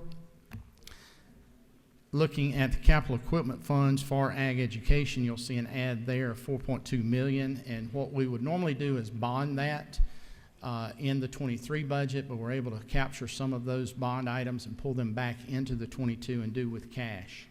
And that's what we're doing there. 2463, you'll see a reduction there for the rural coding program that never got implemented. They're still working on that. There have been some changes at the Cyber Center in Augusta. And so as soon as they're ready to go, we're ready to go on that as well. Again, some savings at 2411.2. And then you'll see an adjustment at 2412.2 as it relates to our school nutrition workers, just going in and making sure all the FICA dollars were included in that. And so that number is a true up. 2414.3, you'll see a $5 million add there to help school systems purchase alternative fuel vehicles. Those can either be electric, they can be propane, anything that's cleaner than diesel or gasoline powered buses. That becomes an issue when buses are sitting in traffic and those fumes are coming into the cab with the children. We just want to make sure that we're trying to protect the youngest among us as well. 2416 under QBE local 5 mil share. You'll see a couple of items there that are true ups. Again, later information from when OPB was finishing up. And then under QBE, you'll see, of course, the add there of $382 million for the QBE restoration to fully fund QBE. Then the other adjustments there you see in that section are truly formula true ups until you get down to 2417.10, where we're also capturing the school custodians that I'd mentioned a little bit earlier. About 7,889 custodial staff across our school buildings across the state. 2418.2, just an update for a contract there with the RESAs. The other statewide changes we'd mentioned earlier. Then down at 24.22.4, Chairman Jones and his subcommittee and others have been working with the heavy construction industry here in the state in trying to create a pathway within CTE, Career Technical Education, to train these students to be able to operate heavy equipment. And kind of the idea here is it would not just be high school students, but it would also be opened up to adult students as well. There's some very good, very high-paying jobs in the industry of pushing dirt, moving dirt, hauling dirt. And yet there's a huge disparity in the number of individuals that we have qualified. And example I've used sometimes before has been, you know, as a contractor out there doing a job, they can't afford to put someone on a $750,000 piece of equipment that has no idea how to operate it, then pay them the expenses of learning how to operate it on the job. This will allow them to have people coming out of school qualified to operate this equipment. So I'm excited about that particular program. Section 25, employee retirement system, no changes there. Moving on to section 26, State Forestry Commission. You'll see there just a true up of a bid on some equipment replacement there. From the bids in December until the latest true up on those bids, you'll see the difference. It's about $150,000 difference in how much that equipment has increased in price since then. Governor's office, one change there, an Office of Child Advocate, just some funds for some technology upgrades there of $75,000. Under DHS, Department of Human Services, again with the temporary bump of 6.2% on the federal FMAP, has allowed us to capture savings there at 28.1.2. Then you look at after school care. You'll see the delayed implementation of a program that we'd put in for them to start last year. They've not gotten it up and going yet, but are getting it up and going. So we've not pulled back all of the money that we put in there, just a portion of what we had put in there last year. Moving on over into their admin, 28.7.2. Again, some updated amounts there for what the actual will be at 28.72. 28.73 is capturing some of the savings like we've done in other agencies from vacancies and delayed hires. This is not a programmatic cut to any program, but this is purely a reduction there on DHS admin. And then at 2874, a little bit of a change up there dealing with therapeutic foster care, but we had added $6.7 million in the 22 budget. They've not been able to fully implement what they're wanting to do, but they are starting to get that project rolling. This deals some with the whole hoteling issue many of you may have heard about as it relates to foster care children. Moving on down to 28.9.2. There is a state required match and a local required match for many of our area agencies on aging. And so what we're doing here is just saying utilize some state ad of about $1.5 million to partially cover that local match that they were not prepared to match. Moving on then to Section 28, still in Section 28, but under VOC Rehab at 28.24.3, Georgia Radio Reading Services. This restores a portion of the reduction that we had to apply there in 21. And then the same with the Statewide Independent Living Council of Georgia, a restoration for some of what we had to cut in 21 as well. Office of the Insurance Commissioner, 29.4.2. You'll see a reduction there in state funds, but the authorization for them to use some of the fees that they collect for the job that they do around the state. Under GBI, Section 30, you'll see a few changes there. Some of these are reductions on account of start dates, and you'll see the first one of those at 30.1.2. But if you look at 30.1.3 and then down at 30.4.2, you'll see those two numbers net out, and it was just a matter of putting the vehicles, there were some of the vehicles that were supposed to go into Bureau administration and not remain in the Regional Investigative Services. 30.1.4 is part of the Speaker's law enforcement package, and this is going to help with some of the security issues and updates that they need at their headquarters. Then down at 30.3.3, I mentioned a little bit ago about forensic pathologists, and this is where we're capturing some of the dollars that we put in last year where we've not been able to implement that expansion. At 30.4.3 in Regional Investigative Services, you'll see a slight addition there, actually making all of those positions being 4 full-time positions for elections investigations going forward. 30.5.3 under the Criminal Justice Coordinating Council, you'll see there where we're telling them to use some additional unutilized funds within that program of about $1.8 million as it relates to that fund that compensates victims of crime. There was an issue over the last year or so where probation is not being able to fully collect on what they're supposed to be able to collect. So we're just trying to make sure that those victims are taken care of. Section 31, Juvenile Justice. Moving forward from the governor's recommendation in 23 at 31.3.3 and then down at 31.4.5. Some much needed repairs and maintenance at the YDCs and at the RYDCs. Section 32, Department of Labor, no changes. Department of Law, Section 33, no changes. Section 34, Department of Natural Resources. You'll see a couple of changes other than the statewide changes I've mentioned. One at 34.7.3, and that is the public safety complex that is needing to be constructed at Jekyll Island.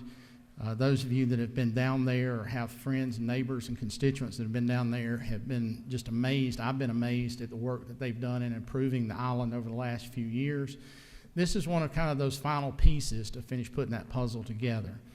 34.7.4, as people have been cooped up at home and looking for somewhere to go, they've been going to our state parks, and that's a good thing. But many of our state parks, we've had quite a bit of deferred maintenance through the years on those. And so what we're doing here is taking a step toward taking a big bite out of that deferred maintenance, and you'll see that add there $14.9 million as it relates to those.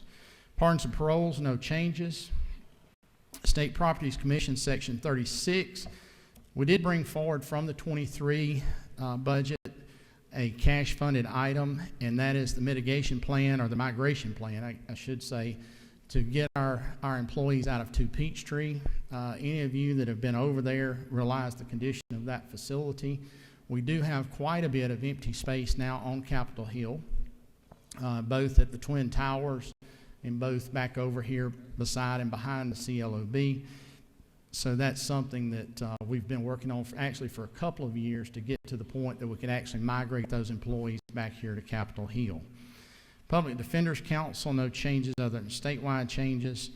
Department of Public Health, Section 38, no changes there. Section 39, Department of Public Safety. At 39.3.3 and 3.4, you'll see a couple of things that we brought forward from the bond package to go ahead and do here. Some savings that were realized at 39.4.3. I think we'll all understand that Chairman Hitchens probably knows DPS better than just about anybody else in this room. And so he went for those cost savings as well. That related to those two trooper classes. They start out with 100 but never end up with 100. One of those classes finished with 70.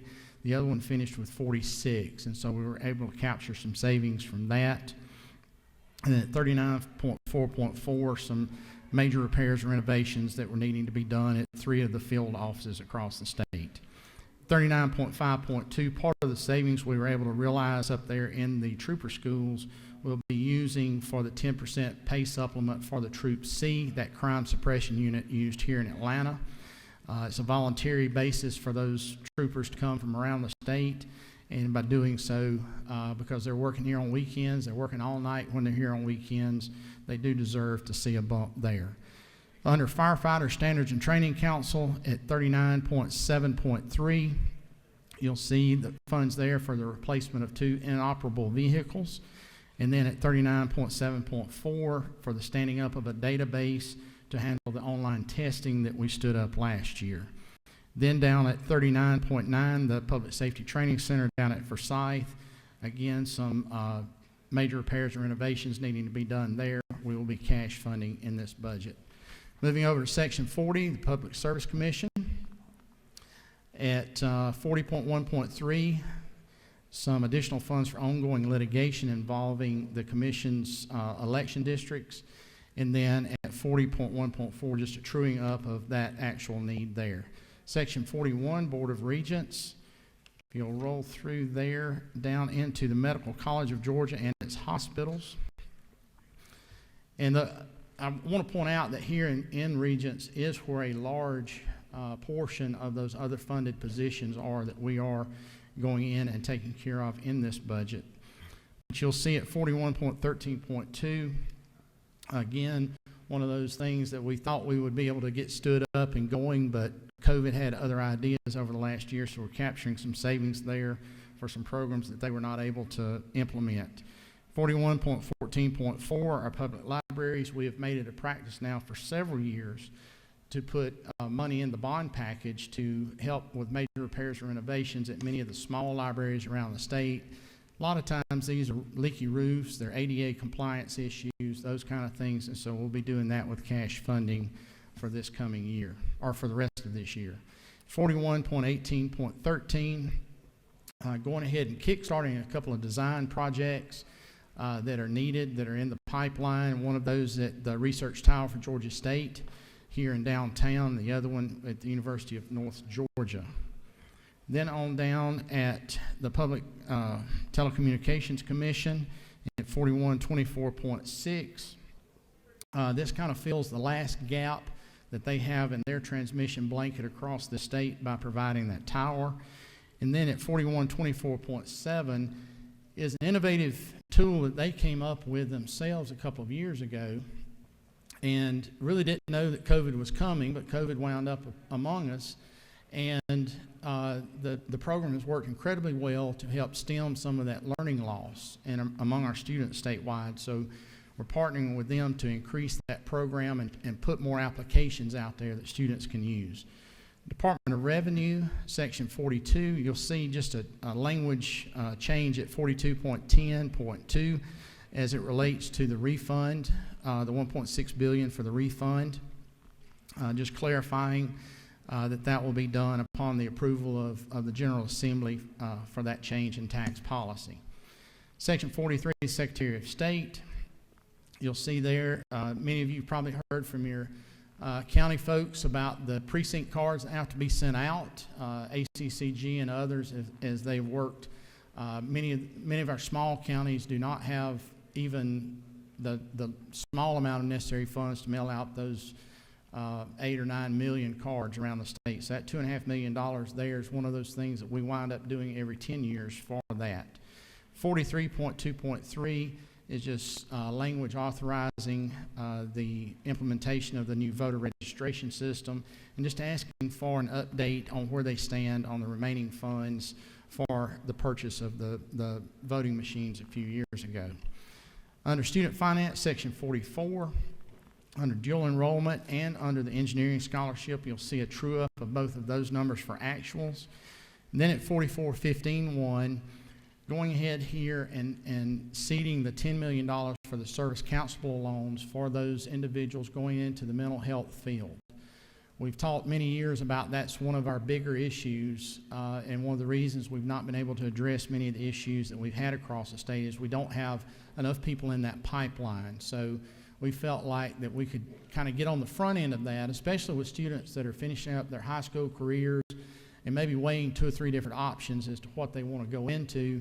But if they realize there's a way here that they really want to go into that field but couldn't figure out how to pay for it, now there's a way for them to pay for it. Section 45, TRS, no changes. Technical College System of Georgia, no changes. Under Section 47, the Department of Transportation, you'll see what looks like a lot of changes. And Chairman Perkle, I reckon he has to show off his Georgia Tech degree or something other by just moving stuff around. But in all truthfulness, most of what you see here in the changes are related to the required federal match for the federal infrastructure bill that's coming, freeing up state funds and motor fuel funds to be able to go into that required match, and not doing so in a way that would hamper any current construction projects or planned and committed projects going forward. One of the changes that you will see at 47.6.3, it also corresponds to 47.6.5 and 6.6. And what it is just saying that those transit funds from the rideshare fees, this is how we're saying those will be spent. And so that's what you're seeing throughout the DOT budget. And you'll also, one other thing, let me back up to intermodal. One of the things coming out of the Rural Development Council over the last several years has been the need to address the state-owned rail lines and get those state-owned rail lines up to a Class 2 standard with a minimum speed of 25 miles per hour.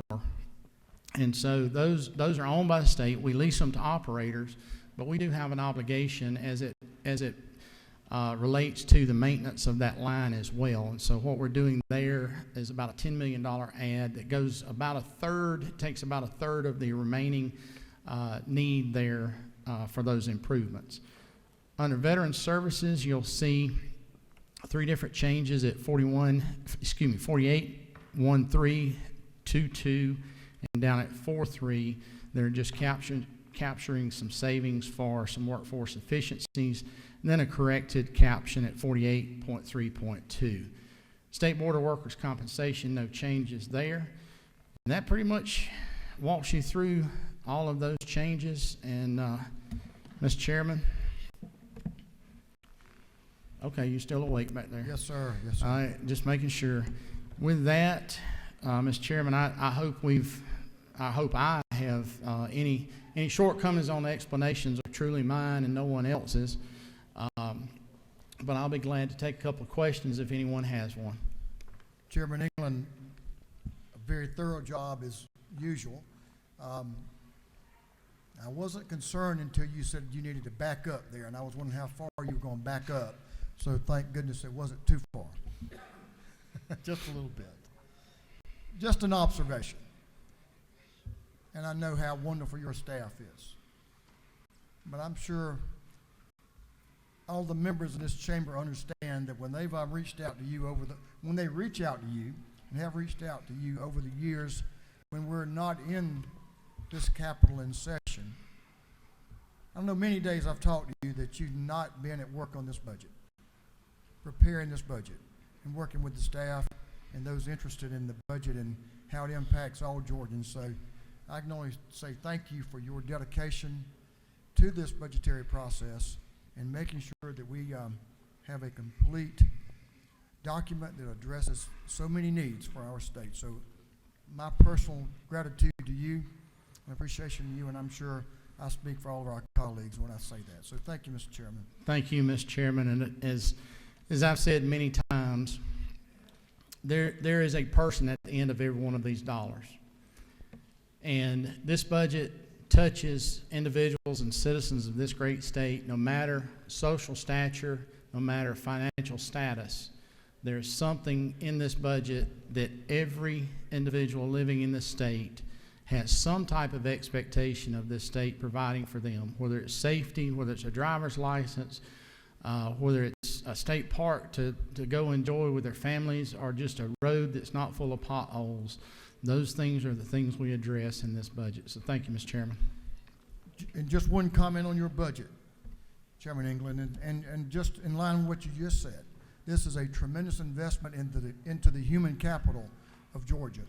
But also that human capital is well served because our investment in the infrastructure of Georgia. And without both, we can't be successful. Amen. So thank you. Absolutely. We will, at this time, will the gentleman yield for a couple of questions? I will for a couple. Let's see. In the gallery, I will recognize the lady from the 48th district, Representative Reardon. Thank you, sir. Does the gentleman yield? Yes, I do. And I would concur this is an amazing investment in the human capital of Georgia, from our teachers to our state employees to everyone involved. But I had one specific question under the community health division, line 17.6.1, under the Indigent Care Trust Fund, that I see there normally we get a 14-to-1 match for state invested funds.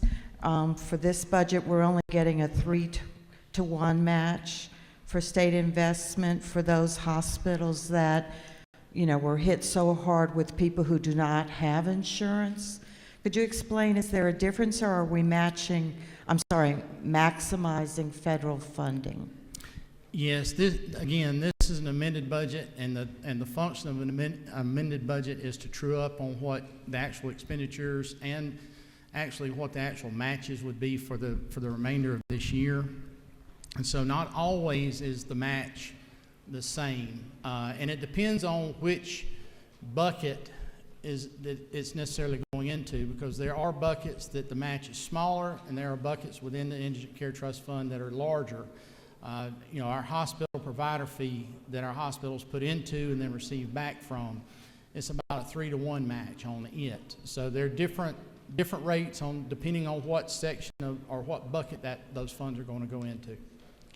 Does the gentleman further yield? Yes, ma'am. So I guess my question, obviously, that we're spending this much money as a state on indigent care, so people who do not have insurance. And my question would be, have we done the analysis, what the differentiation would be for full Medicaid expansion, for bringing more people onto some form of health insurance? Well, I think that becomes a discussion for the 23 budget. That would not be something that we would do in an amended budget. Thank you, sir. Yes, ma'am. Gentleman, yield for another question? Yes, sir. I'll yield for one more. I know a lot of our members here have a long way to go to be home with their sweethearts for Valentine's Day weekend, so I'll take one more. And by the way, all the best to your sweetheart. Thank you. She's been in our prayers. Mr. Chairman, I see the gentleman from the 25th, Chairman Jones, to your left, has a question. Yes, sir.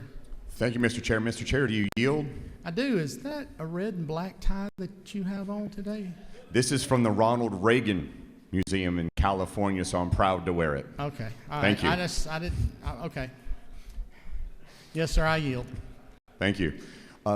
Isn't it true that the amended 22 budget addresses two key healthcare areas? First, that it provides for significant investment to accommodate for targeted Medicaid programs, and second, that it provides for targeted investments in mental health initiatives?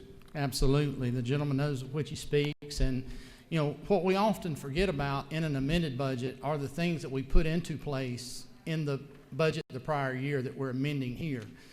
So there are a lot of times that things that we're thinking about, and I've had several items come to me this year that we had addressed in the 22 budget that folks thought we needed to address or had never been addressed, and we're trying to address here. But you're exactly correct. We not only address and firm up some of those things in this budget, but and expand a few areas, but certainly, yes, sir.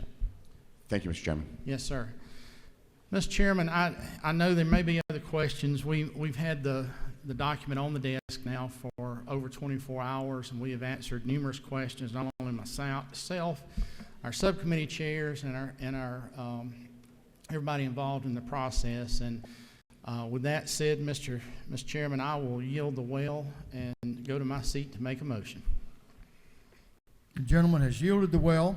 There are some other questions, but I'll encourage those members to get with some of the subcommittee chairs or the chairman and have their questions answered when we finish this work.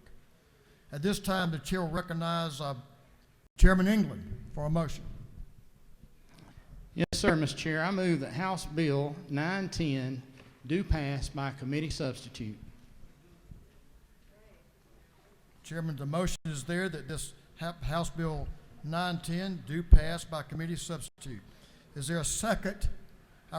Chair recognizes the gentleman from the 155th House District, Chairman Perkle. Thank you. I would like to second that motion, please.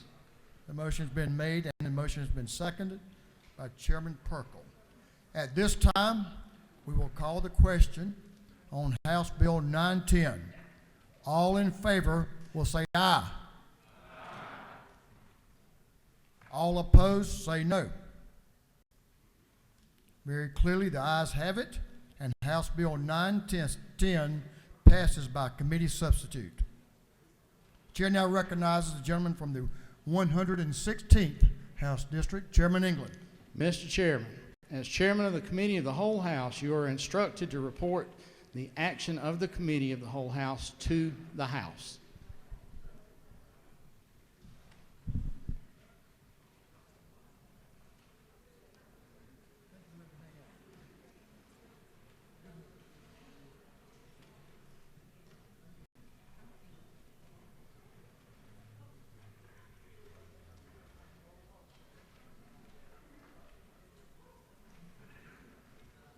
The chair recognizes the Majority Leader of the House, Leader Burns.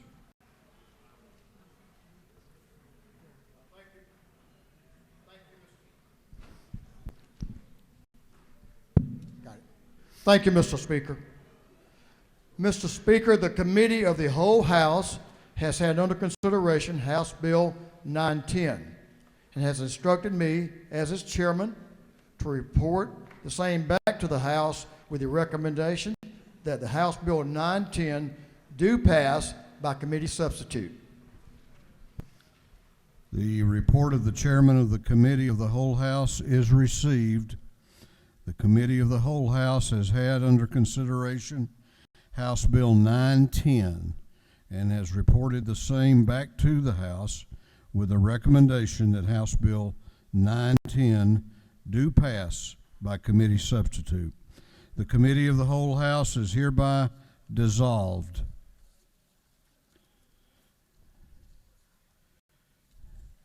All right, Mr. Clerk, you want to ring the bell?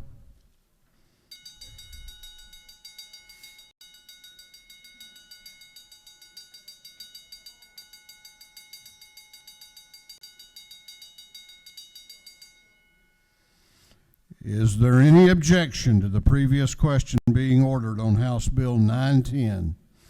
The chair hears none. The previous question is ordered. Is there any objection to agreeing to the report of the committee, which was favorable to the passage of the bill? The chair hears none. The report of the committee is agreed to. Shall this bill now pass? All those in favor of the passage of the bill will vote aye. Those opposed will vote no, and the clerk will unlock the machine. What purpose does Representative McLeod, rise. Parliamentary Inquiry. State your inquiry.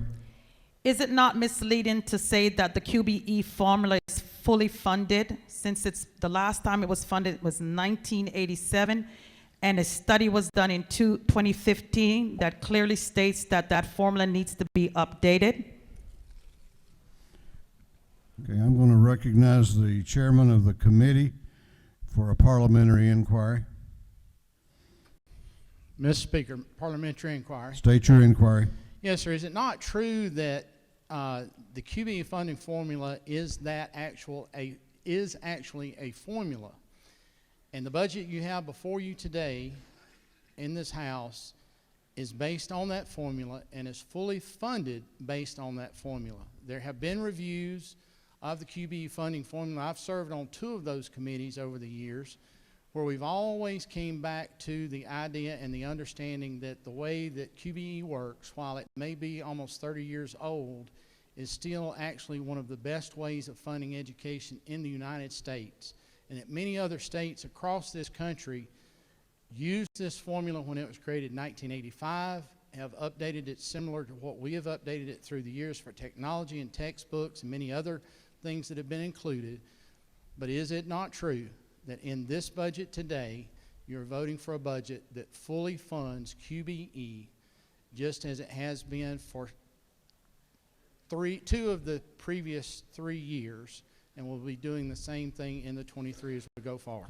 The gentleman so states. I know he works year-round on the budget and does a great job doing that. What purpose does Representative McLaurin rise? Parliamentary Inquiry, Mr. Speaker. State your inquiry.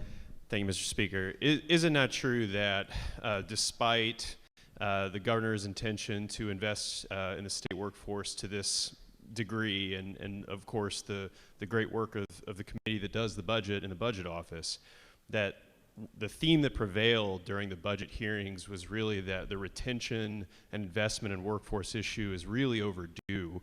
And the reason that a lot of agency heads felt free to talk about retention is because we are making some movement. But, Mr. Speaker, is it not true that what the state really needs is a sustained, serious study of state workforce issues, so that over the long run we can stay competitive with the private sector and run the state the way it deserves to be run? If the gentleman so states, sounds like he's given some thought to the matter. What purpose does Representative Wade rise? State your inquiry.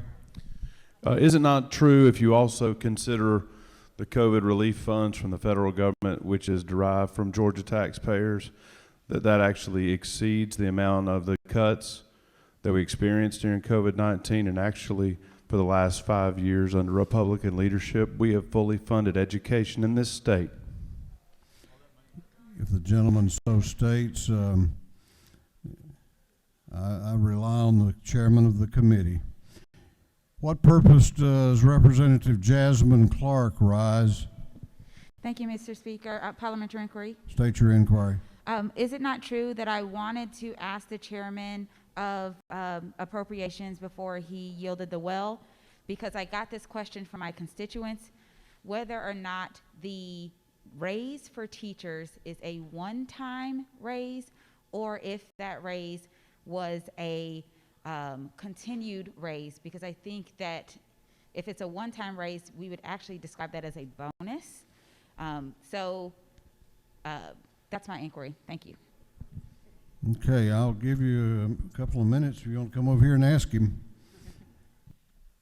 Chair recognizes Representative Erica Thomas. Or what purpose do you rise? Parliamentary State Inquiry. your inquiry.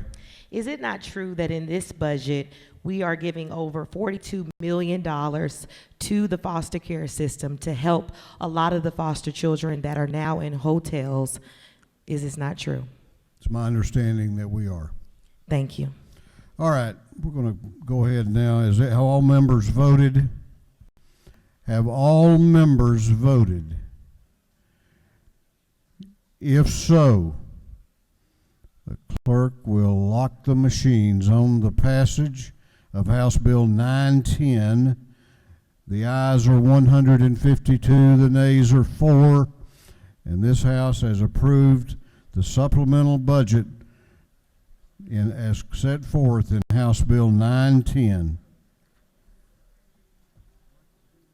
House Bill 961 will be postponed to the next legislative day.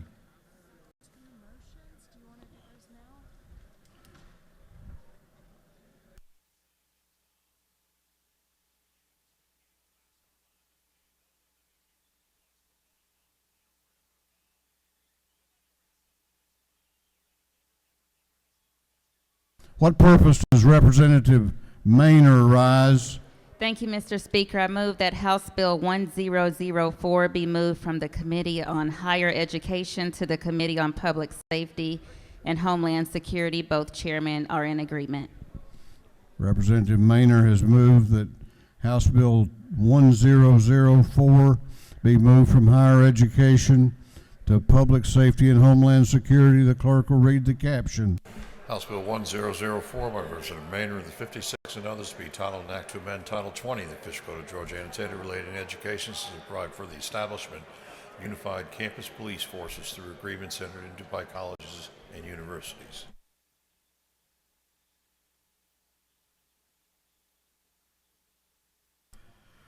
On the lady's motion that House Bill 1004 be recommitted from the Higher Education Committee to Public Safety and Homeland Security, is there objection?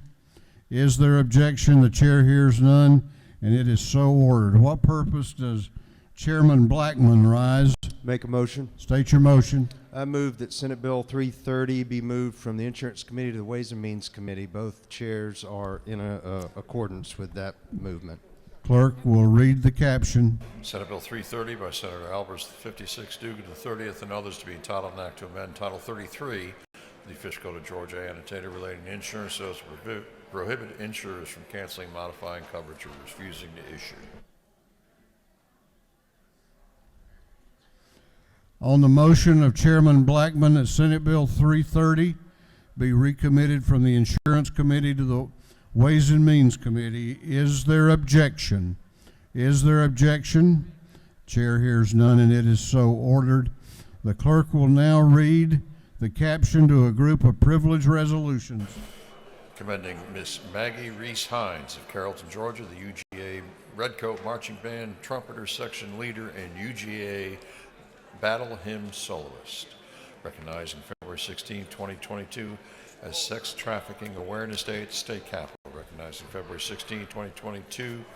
Commending Miranda Colon and Emily Kalick, the Georgia Department of Education 2020 Georgia Scholars. Recognizing and commending Emily Digby on earning the title of 6A Player of the Year. Recognizing and commending Leah McCarthy for winning the Gwinnett County Girls High School Diving Championship. Recognizing and commending, congratulating the Mill Creek High School's wrestling team for winning the 2021-2022 Region 8 Class 7A Duals Championships. Congratulating Mill Creek High School Boys Cross Country Team for winning the 2021-2022 GHSA Class 7A Cross Country State Championships. Congratulating Greenville Middle Lady Patriots for winning the Region 5 Middle School Girls Basketball Championship. Recognizing and commending ARC Temporary Staffing. Commending the Building Owners and Managers Association of Georgia and recognizing February 22nd, 2022 as BOMA Georgia Day at the State Capitol. Congratulating the McIntosh Chiefs. Commending Jenna Daniel, Bowdoin High School's 2022 Star Student. Commending Stephanie Norton, Bowdoin School's 2022 Star Teacher. Commending the Cherokee Veterans community for 5 years of unwavering service to local veterans. Honoring the 151st anniversary of St. James Lodge. And recognizing and commending Pastor Jerry Blacken for other purposes. That completes the reading of the privileged resolutions.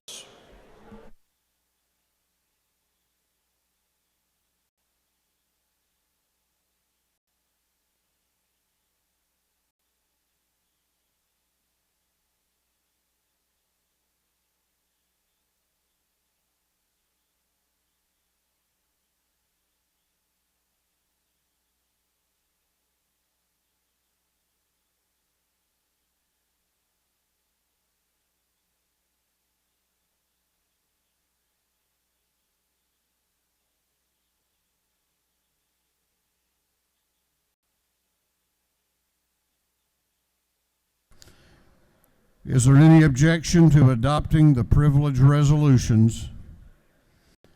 The chair hears none, and the resolutions are adopted. Now, we don't have many announcements. Chair recognizes Representative Holland for an announcement. Thank you, Mr. Speaker. The City of Atlanta delegation will meet immediately upon adjournment via Zoom. I think our Senate colleagues are already there waiting for us. Thank you. Okay, we have, if I could have your attention, please. We have one birthday, which I'm going to recognize in a moment, but we've just gotten word up here that Chairman Bonnie Rich is at the emergency room with her husband. She asks that all members of the House please keep them in their prayers. Chairman Rich. Today's the birthday of Representative Mandisha Thomas. Representative Thomas.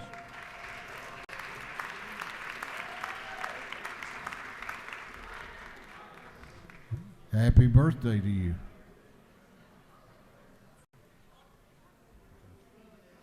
All right. Time to go home for the weekend, isn't it? Super Bowl Sunday.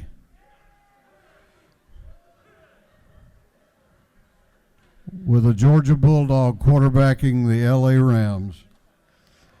Chair recognizes the majority leader of this House for a motion. Thank you, Mr. Speaker.